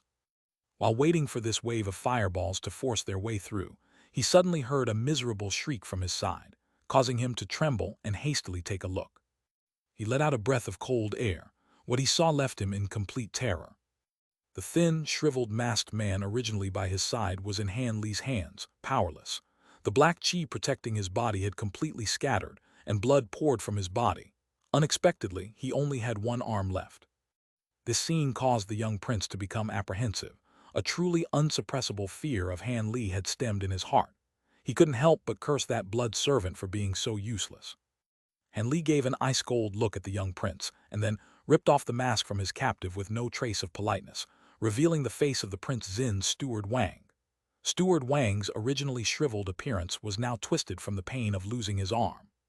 "Impossible! How did you capture him? Our fiendish chi body protection isn't so easily broken through." The young prince exclaimed this in one breath. He suddenly raised both his hands and fiercely shot over 10 streaks of black light toward Han Li. Han Li's blank expression suddenly had a trace of a sneer. He raised a single hand, summoning a black shield-like object in front of him. In the end, those powerful streaks of black light shooting towards him only resulted in a few muffled sounds. The young prince stared with surprise, discovering that this shield was actually a huge tortoise shell. However, this tortoise shell was black and void of light. It should have been specially refined. Seeing this, the young prince averted his eyes and shrouded his body with black light. He flew like lightning, wanting to escape just like the other cultivators. However, as a target for live capture, how could Han Li let him go that easily? After his figure flashed, Han Li easily caught up to the young prince, appearing right in front of him. He then raised his hand, and a huge azure sword over 9 meters long appeared out of thin air. Without restraint, it chopped directly at the young prince. The young prince saw this and smiled in his heart. The fiendish chi protecting his body corroded all sorts of magic tools. Simply not fearing any injury from the huge sword, he used this opportunity to flee with all his power. With this thought, the young prince's figure shot up in order to sweep past Han Li up above. Chapter 309, Demonic Transformation. You can't withstand it, quickly dodge. Resisting sharp pain, Steward Wang loudly shouted while in Han Li's grasp in an attempt to warn the young prince. Obviously, his warning came too late. Hearing this, the young prince subconsciously leaned to the side, wanting to dodge the point of the huge azure sword. However, the sword suddenly changed its cleave to a slice, softly sweeping past his legs. The black chi protecting his body scattered from the attack and didn't have the slightest of effect. As a result, the sword sliced through his 2 calves with great ease. The young prince loudly shouted, fainting on the scene. This person who had lived a life of luxury since birth, though he may be exceptionally shrewd, had never experienced such sufferings before. Naturally, he wasn't able to bear the pain of lacerated legs. However, this scene scared Han Li. Because he hadn't used the Azure Essence sword streak in so long, he believed that he had accidentally killed him. After figuring out what just happened, Han Li happily laughed as he picked this person up and flew back to the 4 friends of Ming Mountain. Han Li grew very cheerful from his decisive victory, but at the same time, he felt somewhat puzzled. From the feeling of danger the young prince and Steward Wang gave him, these two should have been far more dangerous. However, he was able to capture them alive very easily. Could it be that his mysterious intuition had started to fail him? Han Li shook his head and felt something was strange. At this moment, the black-clothed men lingering around had witnessed this scene and knew that remaining there any longer would be unfavorable. After exchanging mutual glances, they started to scatter and escape in the blink of an eye, leaving behind no traces of them ever being there. Han Li had no intention of chasing after them. There were only foreign elements, much like the 4 friends of Ming Mountain. They were fundamentally unworthy of a strenuous pursuit. As he thought this, he flew back to the 4 friends of Ming Mountain and casually threw down his 2 captives, saying indifferently, "Treat their injuries. We still need to interrogate them." The youth and the second brother immediately acted, catching the 2. They didn't dare to show the slightest negligence. At this moment, not only did the four friends of Ming Mountain appear respectful, but their hearts were also filled with reverence toward him. Han Li's recent display of great and profound power left them with an unforgettable impression. Senior's cultivation is truly profound. It has greatly broadened these juniors' perspective, the dark-faced old man said with complete respect. It was nothing but minor skill. When Han Li saw the four friends' expressions of reverence, he couldn't help but feel somewhat proud. However, he put on an appearance that such a thing wasn't worth mentioning, causing the four to feel that Senior Han was profoundly mysterious. Dang dang. At this moment these loud bangs caused Han Li's complexion to slightly change. The four friends hastily looked over. After the middle-aged woman took a clear look, she pointed with a panicked appearance and shouted to Han Li, "Senior, quickly look. Your magic tool." Han Li had already turned his head over to look at the heaven-shrouding cup, trapping the large, bald man. Startlingly loud noises rang from within, accompanied by unimaginable deformations appearing on its exterior. With each following sound, the wall of the heaven-shrouding cup protruded even more. After over 10 more large sounds, the cup was no longer recognizable, and slightest resemblance to its original shape could not be seen. But what was even worse was that the cup's yellow light had grown far duller. It seemed that the large bald man could break through the cup at any moment. Han Li was overwhelmed with shock. Although he didn't know why this inconceivable scene occurred, it was obvious that this heaven-shrouding cup couldn't contain him. His only choice at the moment was to take other actions. With this thought, Han Li retrieved the many magic tools that were orbiting above him and took out 7 to 8 puppet beasts. He had the 4 puppets he had originally taken out form a line in front of Han Li and the 4 friends, creating a barrier. Just as this was accomplished, the sound of a huge explosion could be heard as the heaven-shrouding cup, magic tool shattered into multiple pieces. Then, an inhuman monster flew out from its remains. "What is that?" When the middle-aged woman saw this, she involuntarily cried out. The complexions of the 3 at her side also turned green with disbelief. Even Han Li was astonished at what he saw. The large bald man who had leaped out completely resembled a demon in both appearance and physique. His height was now over 6 meters. His teeth were sharp and wild. 2 black horns protruded from his head. A long, scaled iron tail dragged behind him. But what was most astonishing were the black and red demonic patterns covering his entire body. A majority of his bare body had been concealed by an unspeakably fiendish chi. The large bald man's original appearance could faintly be made out from his face, but his eyes were glowing with a green ominous light, completely filled with the desire for blood and slaughter. The slightest of humanity no longer remained. He looked toward Han Li and the others with an ice-cold glance and crouched down, like a drawn arrow ready to be shot. When the 4 friends of Ming Mountain saw this, they dreaded disaster. But just as they were at a loss as to what to do, they suddenly heard Han Li's voice. "Release your magic tools." Following Han Li's command, over 10 puppets in front of them simultaneously opened their mouths and shot out over 10 beams of light, striking the transformed demon like lightning. The unguarded opponent was sent tumbling to the ground. Seeing this, the 4 friends of Ming Mountain couldn't help but be greatly joyous and impulsively released their magic tools, attacking the large man from every direction. They wished to quickly dispatch of this frightening monster. Unfortunately, their beautiful dream only lasted for a fleeting moment before a stream of fiendish chi shot toward the sky from the large man as he furiously jumped up. Regardless of what magic tool was attacking him, there wasn't the slightest of injury. This caused the 4 friends' eyes to open wide from shock. The transformed demon madly roared to the sky and suddenly started to wildly flourish his arms like windmills, striking at the magic tools that surrounded him.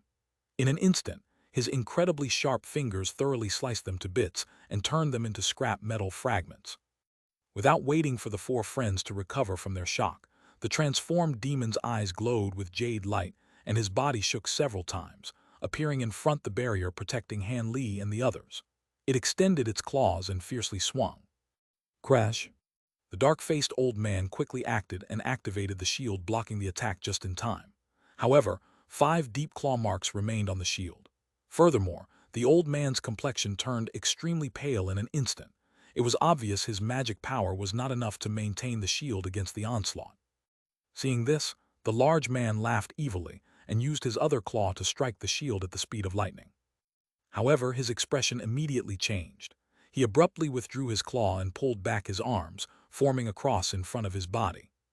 At this moment, the second wave of light beams came from his front, harshly striking him once more. However, this time the transformed demon wasn't knocked down by the attack. He was only forcibly pushed back by the wave of attacks by about 100 meters. This caused the dark-faced old man who received the first claw attack to finally let out a long breath. He wiped the cold sweat from his forehead and nervously said to the other three, "His attacks are too ferocious. A single person's magic power won't last against his strikes. Everyone, gather your strength to power the shield." Hearing the words of their eldest brother, the remaining three friends reached out without hesitation and placed their hands on the old man's shoulders, frenziedly pouring spiritual power into his body. In an instant, color returned to dark-faced old man's complexion. The second attack had no effect on the man transformed into a demon, which appeared to become even more violent. As soon as the puppet beast's light beams faded away, it immediately charged forward again, brandishing its fangs and claws. But as it was about to strike the white-scale shield, another wave of light beams struck it back to its original location. Seeing this, Han Li tensely wrinkled his brow. Since this monster was able to break through the heaven-shrouding cup, and its body could resist the puppet beast's light beam attacks, it was clear that common top-grade magic tools wouldn't have any effects.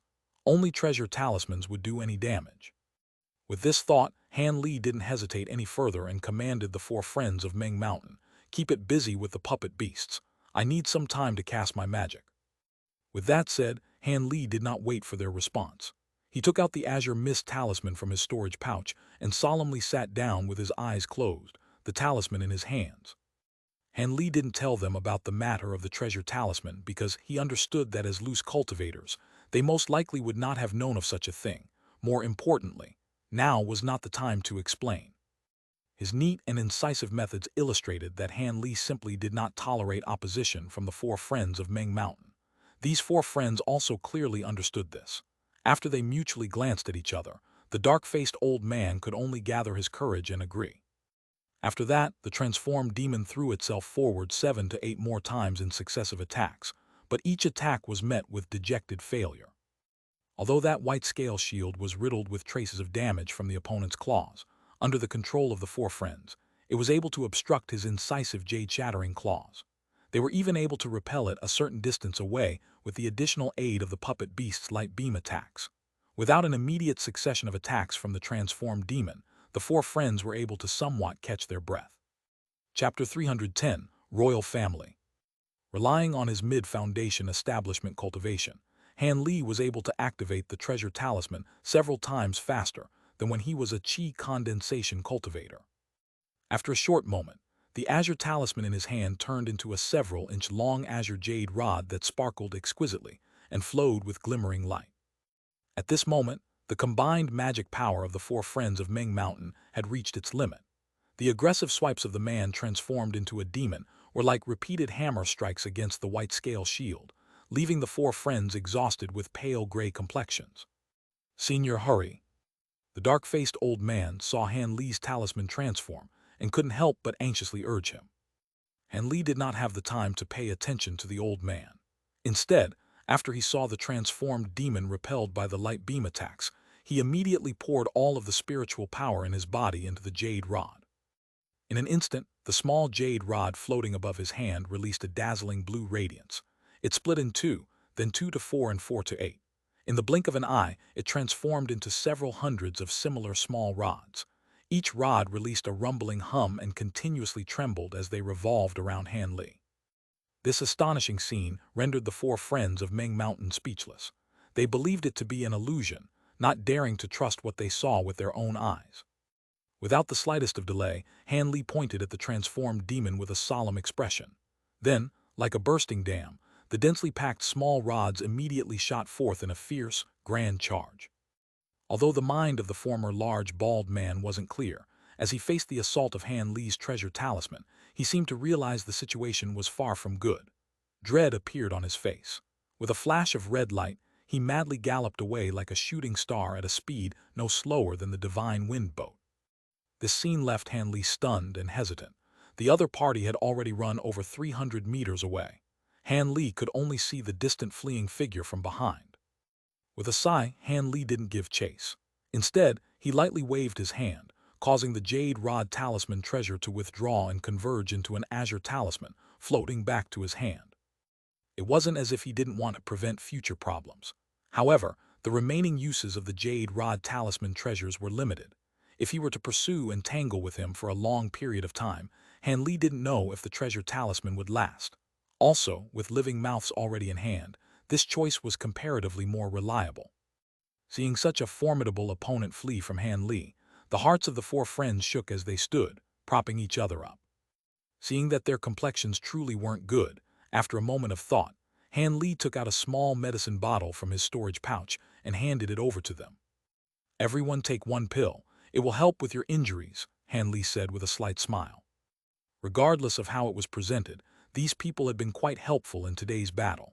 He naturally had to show this to some extent in order to have them know that he wasn't unkind. As expected, the four friends revealed a grateful appearance.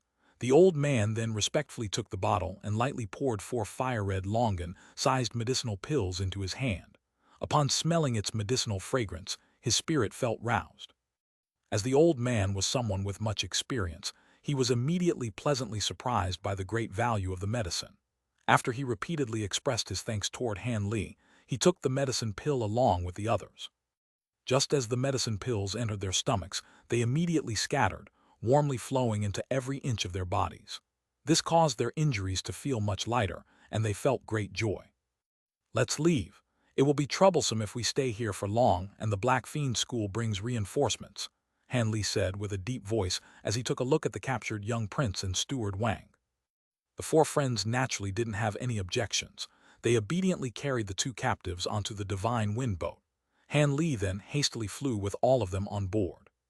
The sky above the ruined temple regained peace once more. No one would have been able to tell that a fierce battle between cultivators had occurred here. Han Li and company returned to the Qin residence without a problem and directly descended to their dwelling. Fearing that any delay would bring trouble, Han Li made a change of plan and started to interrogate the young prince and the steward that very night. Han Li planned to personally interrogate the young prince and hand chief Steward Wang to the four friends. He was convinced that with the dark-faced old man's shrewd ruthlessness, he should receive a satisfactory result. To make cultivators tell the truth was a comparatively more difficult matter for others. However, Han Li, who had a rough understanding of bewitchment techniques and was proficient in the Tao of medicine, simply had no problem in this regard. This was especially apparent with such a large difference in cultivation. Although the young prince had started by absolutely refusing to open his mouth, completely unwilling to answer Han Li's mild questioning, Han Li force-fed the young prince a medicinal liquid with no trace of politeness. As a result, the prince grew dizzy, and his mind sank into delusion. Soon after, Han Li used a common bewitchment magic technique, Hypnotic Eye, and smoothly took control of his mind. Afterwards, the prince obediently answered Han Li's questions like a puppet. Hearing the young prince's account, Han Li's appearance changed without end. At the start, he was solemnly ice-cold. In the middle, he was stunned and amazed. By the end, he appeared conflicted and gloomy. With the young prince divulging all his hidden secrets, Han Li muttered to himself for a moment. Then he took out a black medicinal pill he had prepared beforehand and expressionlessly stuffed it down the young prince's throat before walking out of his room, not even giving the young prince another glance. This soul-breaking pill was enough to silently kill the young prince. Although Han Li didn't feel very good about using poison to kill a defenseless person, in light of the young prince using over 10 cultivators as blood sacrifices to cultivate a demonic art, his death couldn't be regarded as unjust. When he arrived at the Clear Sound courtyard, the four friends of Meng Mountain were discussing the interrogation with solemn expressions. Once they saw Han Li enter, they all stood and welcomed Han Li to the head seat. Han Li sat down without declining and asked, "So how about it? Did Steward Wang confess to anything?" The four friends exchanged mutual glances. As the eldest member, the dark-faced old man stood and replied, "Senior might already know this. I'm afraid the situation is quite complicated, especially if Steward Wang didn't lie." With that said, the old man stole a look at Han Li. However, Han Li's expression was normal and didn't express anything. With no better option, the old man deliberated for a moment and forced himself to say, "This one has learned much information with regards to the Black Fiend School from Steward Wang. However, most of it is insignificant. Only one extremely jeopardizing matter is important. That is, the Black Fiend Schoolmaster is hiding in the Imperial City. Furthermore, the current mortal emperor of the state of UA has long since become his puppet, turning the Imperial Palace into the Black Fiend School's nest. As it happens to be, the Black Fiend Schoolmaster is a man called Li Poyon, a eunuch among the stewards within Imperial Palace. It is said that he is in the middle of secluded cultivation.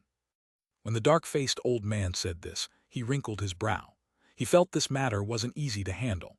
After all, even if cultivators held mortals in contempt, they still had to be somewhat wary toward the highest ruler of the mortal world. After Han Li heard this, his face didn't change. However, his heart sighed incessantly. He didn't hold any fear for the emperor, but he knew that the current royal family of the state of UA was actually in joint cooperation with the seven sects. Each of the sects had an unwritten rule strictly prohibiting even a half-step of entry into the Forbidden City. This was to avoid any sect from seizing the royal family by force and leaving the other sects at a disadvantage. Thus, for several hundred years, the slightest trace of seven sect disciples had not appeared in the imperial city of UA. So long as the state of UA's emperor didn't make any great blunders by not making any offerings to the seven sects left them completely alone. Perhaps it was this that gave the Black Fiend School an advantageous opportunity. Han Li had already contemplated the young prince's answers many times over, but he was still unsure as to what to do. This rule had been maintained for such a long time. Even if he uncovered the true identity of the Black Fiend School Master, who knew if that would atone for his crime of trespassing into the Imperial City, not only was it possible that he could receive no merits, but he could also be severely punished. Being unable to distinguish between what was the right or wrong course of action, he grew extremely annoyed. In the long history of the seven great sects, such occurrences had happened before. There were times when the authority of some rules was far more important than the rightness or wrongness of the matter, and simply couldn't be broken in the slightest, causing Han Li to feel greatly afraid of the consequences. He wasn't someone who wished to expend effort only to receive an undesired outcome. But returning to the main topic at hand, being able to discover the true identity of the Black Fiend School Master so easily was truly unexpected. However, this was just a chance coincidence. According to the young prince's knowledge, even Foundation establishment altar lords hadn't seen the appearance of the schoolmaster before and didn't know of his origins.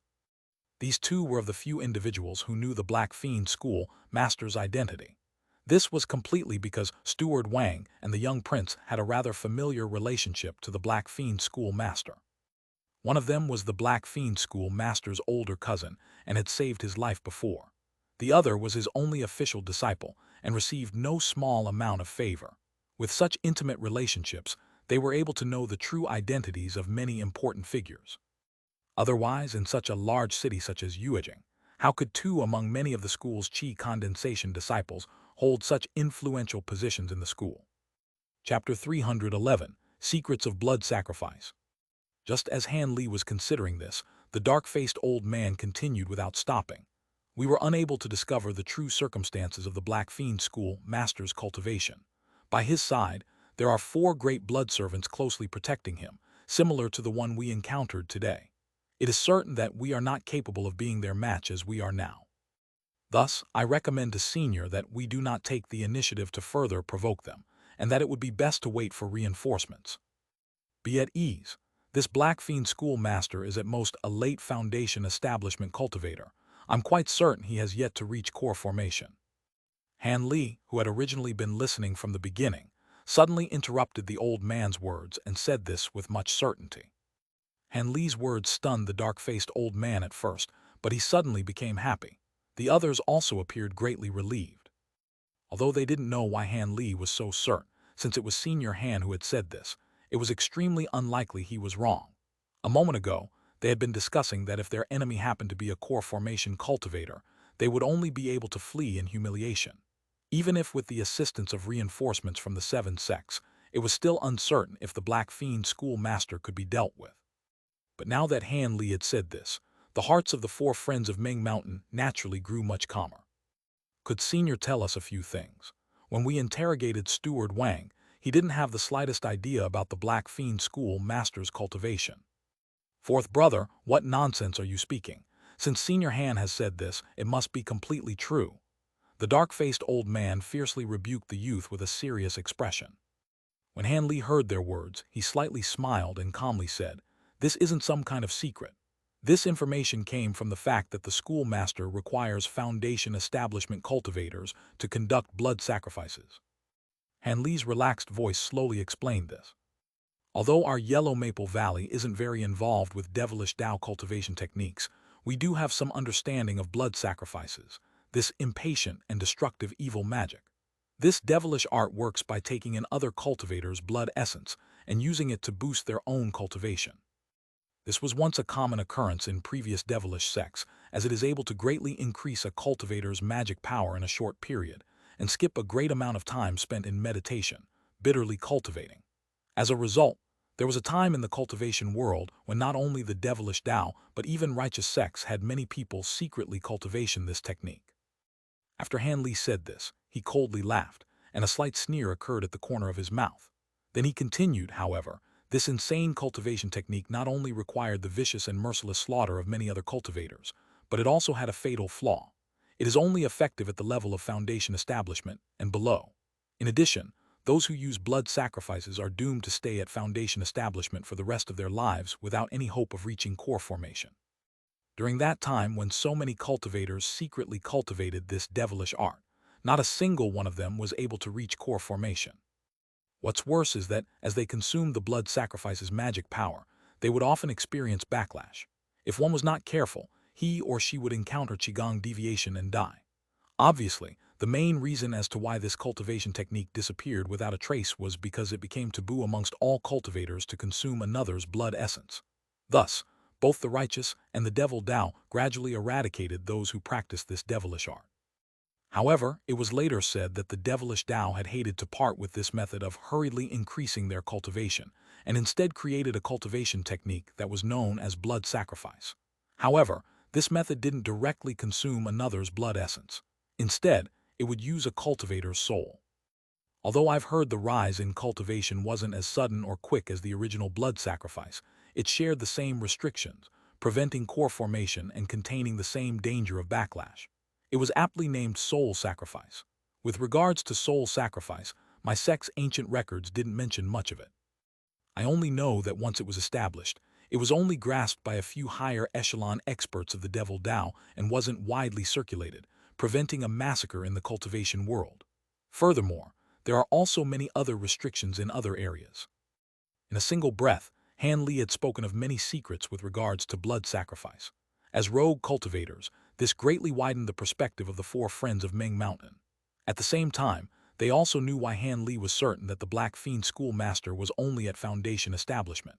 It was very obvious that Black Fiend school used the first method of blood sacrifice. We have already acquired a rough understanding of the internal circumstances of the Black Fiend school.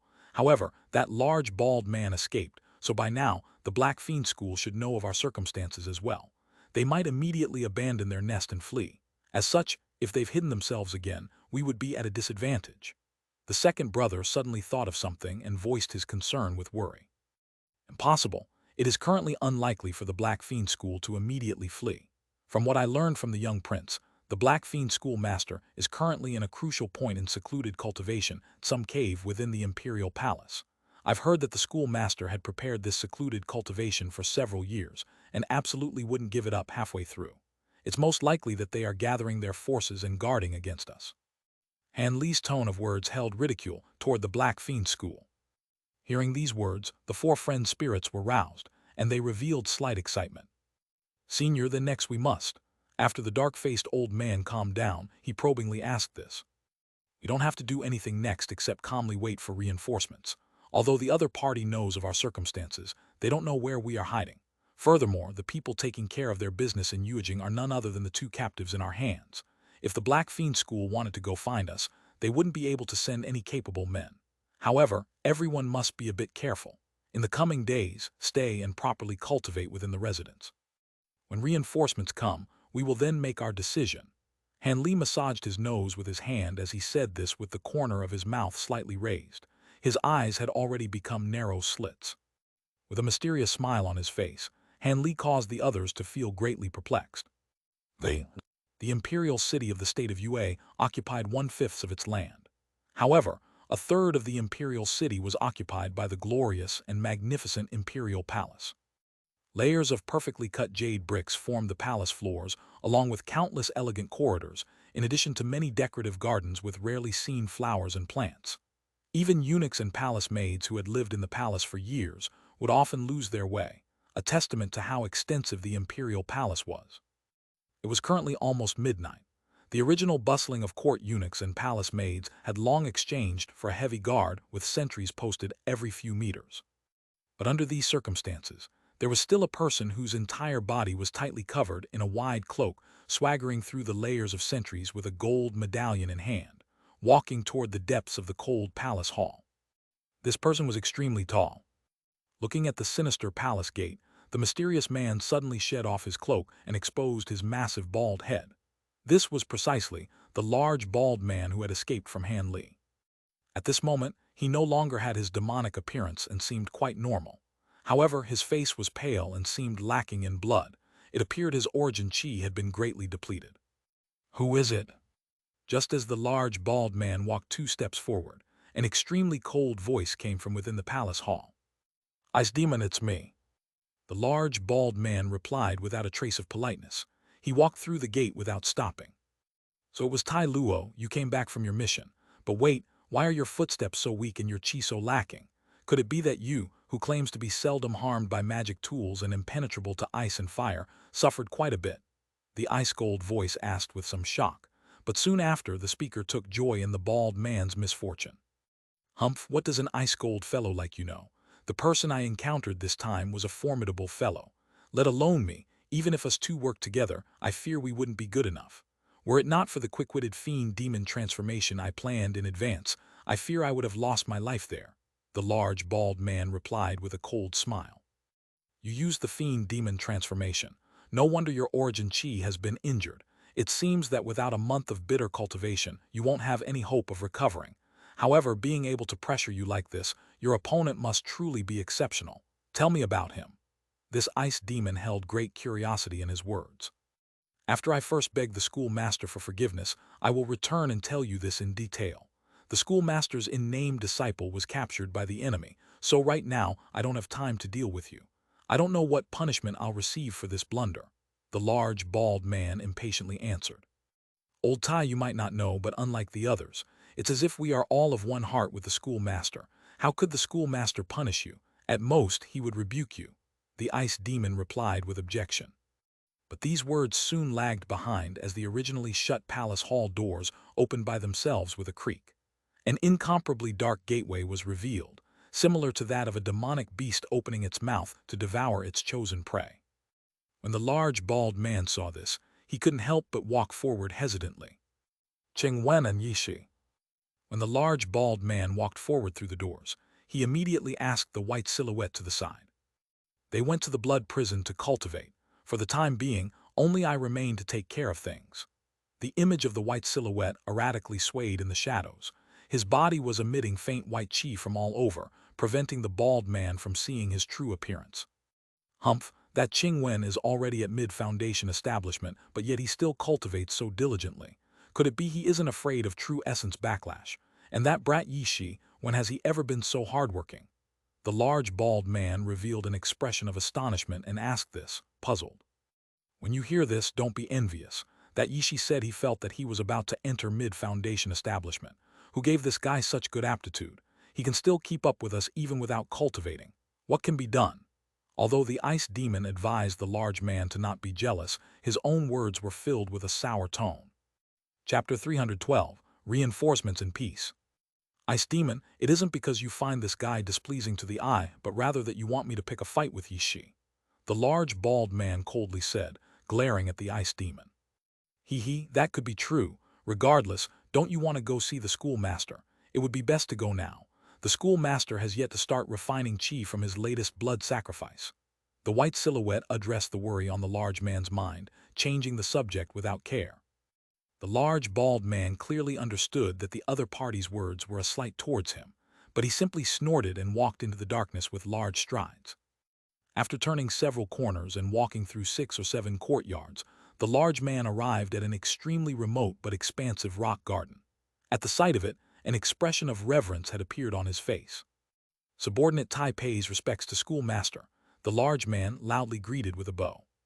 So it's Tai Luo, how are you wounded? A middle-aged man's magnetic, distant voice came from the rock garden, where the Black Fiend schoolmaster had secluded himself. It was likely that this was completely unthinkable to Han Li and the others. Many thanks for schoolmaster's concern, but this subordinate simply used the demon transformation technique. There is only a bit of damage to my vitality. When the large, bald man heard the schoolmaster's words, he gave a careful reply. For a moment the schoolmaster didn't immediately give a reply. After a long while he faintly said, "From what I can see, this mission was a failure. Otherwise, my in-name disciple should have followed you back for the mission debriefing." "Please forgive me, schoolmaster. This subordinate didn't do his best to protect the young master and protector Wang, both of whom fell into the enemy's hands. This subordinate willingly receives the schoolmaster's strict punishment." The large man gritted his teeth and said this with an appearance of shame. "Punishment? Why would I punish you? Since you've already used the demon transformation technique, it clearly shows that this enemy was truly too strong. It wasn't because you didn't try your best. Besides, they were only a disciple and a protector, so losing them isn't anything too terrible. If you, on the other hand, were to fall into the enemy's hands, then I truly would have a headache." Many thanks for schoolmaster's forgiveness. This subordinate will certainly do his utmost for schoolmaster in order to make up for this failure. The Black Fiend schoolmaster had skillfully won over his subordinate's heart, stirring up emotions from the large, bald man with his words. In response, the bald man immediately made a great display of loyalty. "And very good, but before anything else, tell me about the fight that occurred. I want to know which sect this cultivator came from. He is unexpectedly so fierce." The Black Fiend schoolmaster was clearly very satisfied with the large man's words, but he still asked about Han Li with great curiosity. "As you bid," the large man hastily agreed. The techniques of the Foundation establishment cultivator who he wanted to capture were extremely peculiar. He was unexpectedly able to control mechanical beast-like figurines. Furthermore, his strength was not lacking. At the time, the large bald man thoroughly narrated the events of his fight with Han Li and how he used the demonic transformation technique when the situation turned sour. After the large man finished, the rock garden was quiet for a moment. The Black Fiend schoolmaster seemed to be thinking of something. After a while, a clear and cold voice spoke. "Based on the description of this cultivator's control of figurines, this should be the puppet technique of the Thousand Bamboo School, and thus, he is likely a cultivator from this school.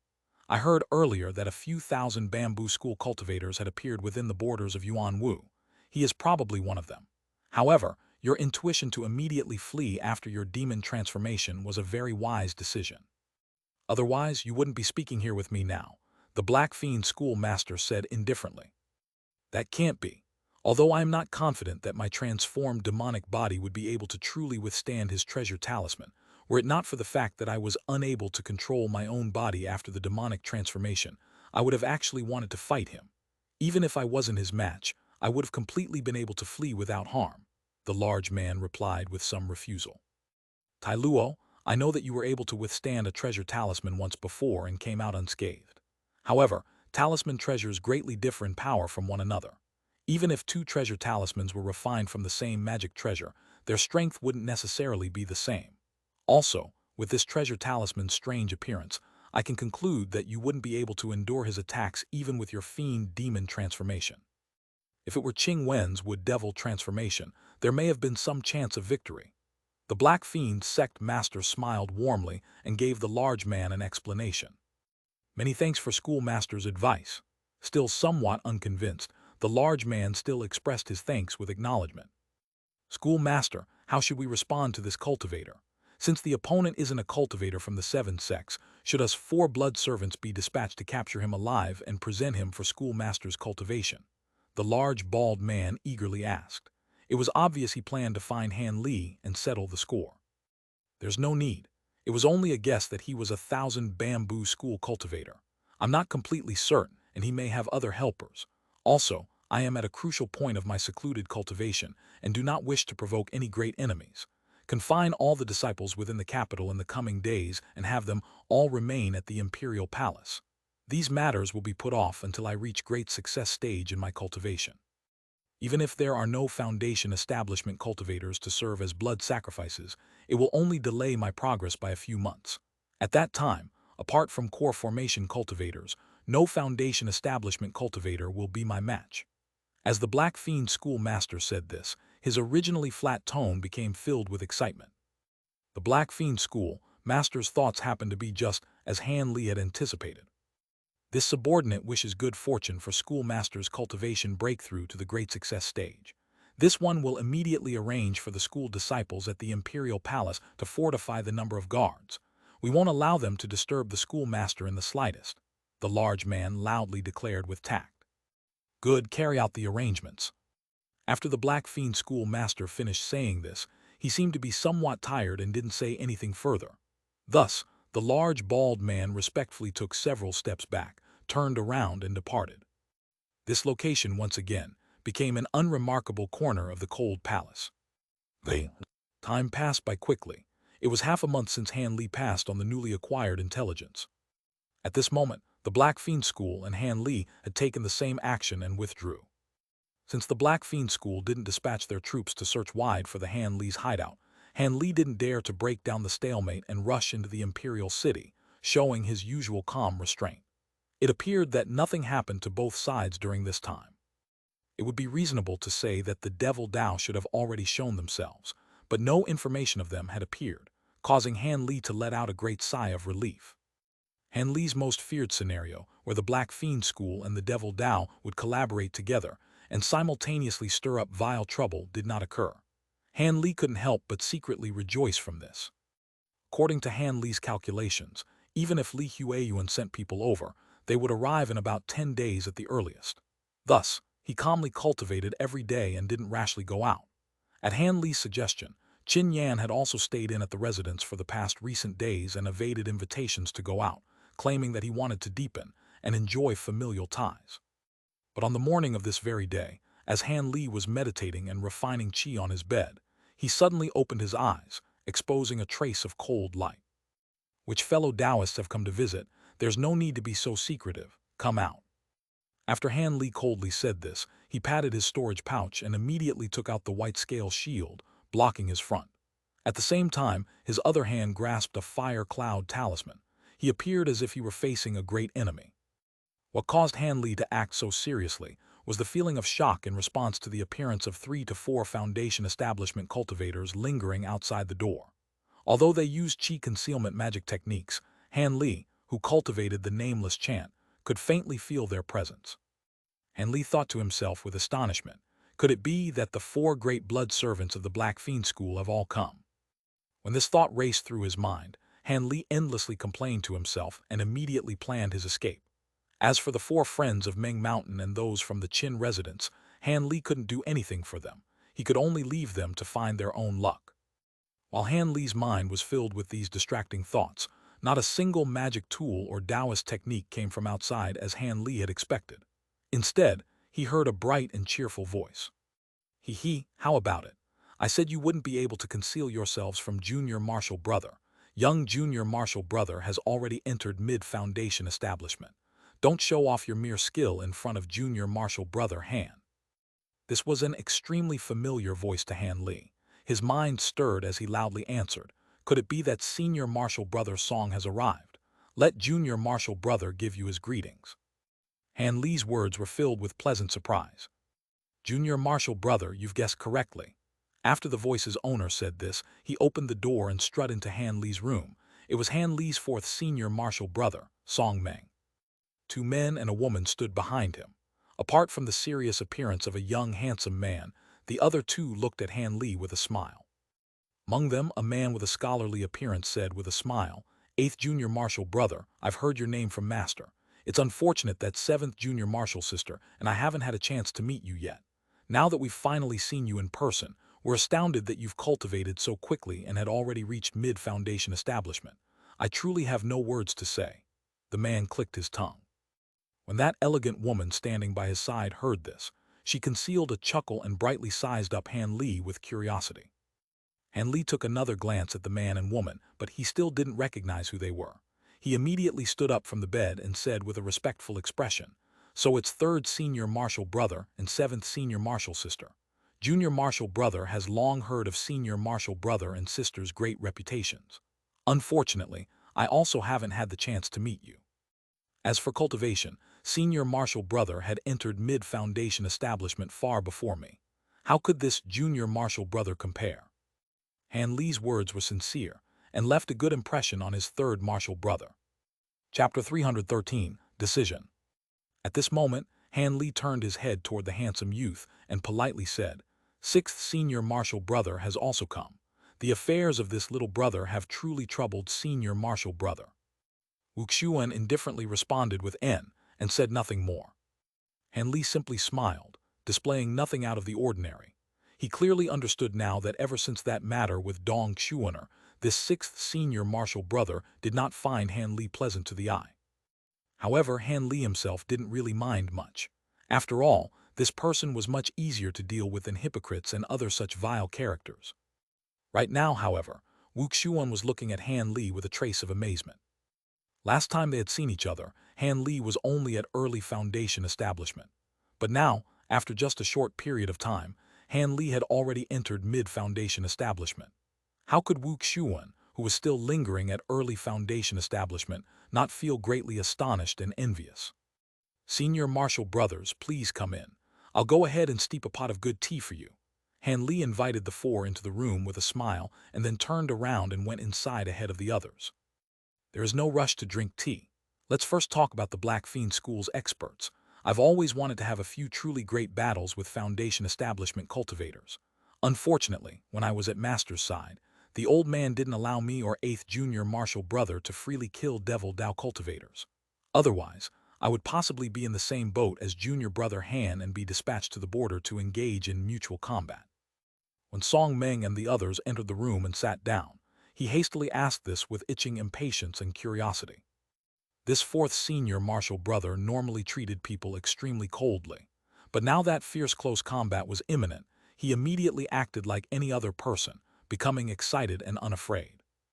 "Nonsense. I've heard that success in frontline battles doesn't rely solely on how many enemies you've killed before. What's most important is one's own cultivation. Because Junior Martial Brother Han had bitterly cultivated beyond everyone else with great success, he was able to naturally succeed in this area." When the third senior martial brother Liu Jing heard Song Meng's words, he couldn't help but tighten his face and say this with a somewhat rebuking tone. Hearing this, Han Li felt greatly surprised. He hadn't thought that these three senior martial brothers would speak mercilessly. He believed that with Song Meng's temperament, he wouldn't be immediately rebuked. This left Han Li dumbstruck. Song Meng only chuckled and then remained silent. While Han Li was left in shock, the three senior martial brothers had suddenly turned their heads to him and amiably said, "Master already gave us a rough explanation, but in these passing days, I'm sure that new information has surfaced. I hope Han Li could give us a detailed briefing." "Yes, I'm also very curious. Who's part of this evil school that dares to abduct so many cultivators? They truly have great courage." Seventh martial sister Zhang Wenying didn't appear to be much older than Han Li. She had a round face with great clear white skin, and her smile had two shallow dimples. She was truly adorable. However, Han Li clearly understood that this senior martial sister Zhang was a genuine genius cultivator. He had heard that by the age of 16, she had already entered Foundation establishment. She was now only one step away from mid-Foundation establishment and received much favor from Li Huayuan and his wife. With that thought, Han Li sighed and slowly said, "Senior martial sister Zhang probably already knows that the majority of the cultivators abducted by the Black Fiend School were used as blood sacrifices for cultivation. A small number of them were spared, threatened into becoming their wretched followers. As a group of evil cultivators unfit to be seen under sunlight, they would naturally have great courage. Furthermore, after so many years of development, they now have quite a few Foundation establishment experts, each of them extremely vicious. Blood sacrifice, that evil cultivation art that raises one's cultivation by absorbing the blood essence of other cultivators." When Wu Xuan heard this, his face hardened, asking this with a trembling voice. Song Meng and the others also displayed similar shock. "Eighth Junior Martial Brother, are you not mistaken? Is it truly that bloody cultivation art?" Liu Jing's scholarly face had a menacing air and a faint, ominous glint could be seen from his eyes. When Han Li saw this, his heart trembled. He had heard long ago that, although this third senior martial brother did not have the greatest cultivation among Li Huayuan's disciples, he was famed among the junior generation of the Seven Sects for his bloody, obsessive hatred of evil, and have slain countless degenerate cultivators by his hand. This was the main reason why martial idiots like Song Meng held such reverence toward third senior martial brother Liu Jing. That's correct. They have cultivated like this for many years. Han Li naturally didn't conceal anything about the Black Fiend School and nodded his head with certainty. Junior Martial Brother Han, tell us everything that happened, Senior Martial Brother Liu solemnly said to Han Li. The circumstances are as such. I had originally gone to attend a banquet at Prince Zin's residence with the Qin clan lord. Han Li slowly narrated through the events that occurred since that day at Prince Zin's residence. Naturally, secret details involving himself were excluded. However, Han Li did not expect that these three senior martial brothers were not easily deceived. They interrupted Han Li several times and carefully inquired about a few unclear details. Since the slightest mistake would cause Han Li to reveal everything, these questions truly caused sweat to flow down Han Li's back several times. This was the first time Han Li felt that weaving lies was truly difficult. After he answered all of Liu Jing's questions, the other three's complexions greatly changed. This small Black Fiend school actually had 4 Foundation Establishment blood servants, not to mention several altar masters with similar cultivation bases, and that profound school master. Furthermore, what was more troublesome was that their nest was actually Yu Jing's forbidden city. Senior Martial Brother Liu, should we ask Master for instructions and ask the sect for more men? With just us, I fear it will be extremely difficult to capture the Black Fiend Sect school master, Wu Xuan said with hesitation. It was obvious that he didn't want to violate the Seven Sects entry ban, and that he wasn't entirely confident in his own strength. What? It seems 6th junior martial brother is somewhat cowardly.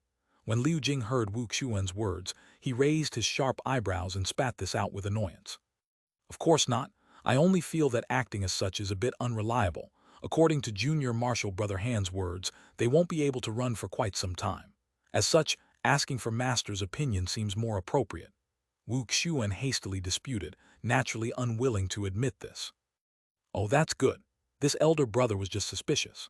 However, junior martial brother Wu doesn't need to ask such a worrisome question.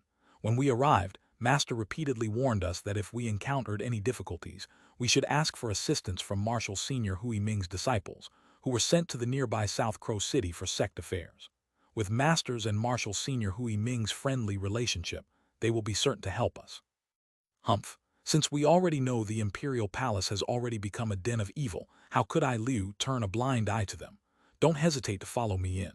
As for whether our charge into the Imperial Palace will violate the Seven Sects prohibition, I, Liu Jing, will bear all the responsibility, Liu Jing declared with an ice-cold expression. Everyone at the scene looked at each other in dismay, except for 7th senior martial sister Zhang Wenyang, who looked at him with enchanted eyes. It was obvious she had long fallen for this 3rd senior martial brother. Good. Since 3rd martial brother has said this, then junior martial brother naturally won't miss such a good show as this, and will fight alongside senior martial brother. Song Meng became excited by senior martial brother Liu's words and heroically said this. I also won't leave senior martial brother. I will certainly charge together with him into the imperial city. Zhang Wenyang repeatedly agreed, having come to her senses. When Liu Jing heard these two speak, his face smiled, expressing his gratitude.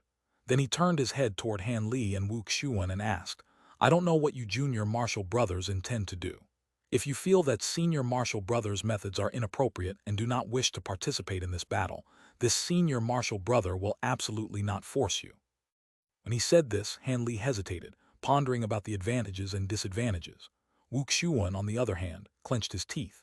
After his face changed between red and white several times, he said, Unless Master permits it with his very own mouth, I will not deliberately violate the prohibition. If senior martial brother truly wishes to personally charge into the Imperial Palace, I will not take part in it. I must first ask Master for instructions. His reasons were completely justifiable. You what? Hearing these words, Zhang Wenyang stood up with fury filling her chest. She wanted to say something but was stopped by Liu Jing. 6 junior martial brothers' words are reasonable. To charge together with me into the Forbidden City is a strenuous and unrewarding task. We might also incur further blame after we withdraw. 3rd senior martial brother calmly commented. What does junior martial brother Han think? Could it be you are also going to mimic this fellow's example? You are a mid-foundation establishment cultivator. Surely you aren't so cowardly. In order to give her beloved a helping hand, Zhang Wenying did not hesitate to use such shallow provocations. When Han Li heard this, he inwardly rolled his eyes. Han Li didn't immediately respond and instead lowered his head in thought, muttering to himself for a moment. This senior martial brother Lu was very considerate and did not rush Han Li. Instead, he calmly sat down and waited for Han Li's decision. All right, I will go. I was the one who originally raised this matter, so it would be inexcusable if I didn't go. Furthermore, I truly wish to experience the might of this mysterious black fiend schoolmaster. After a long while, Han Li lifted his head and suddenly smiled, saying this with a soft voice. TL, martial idiot Chinese letter, obsessed with combat and fighting but not much else.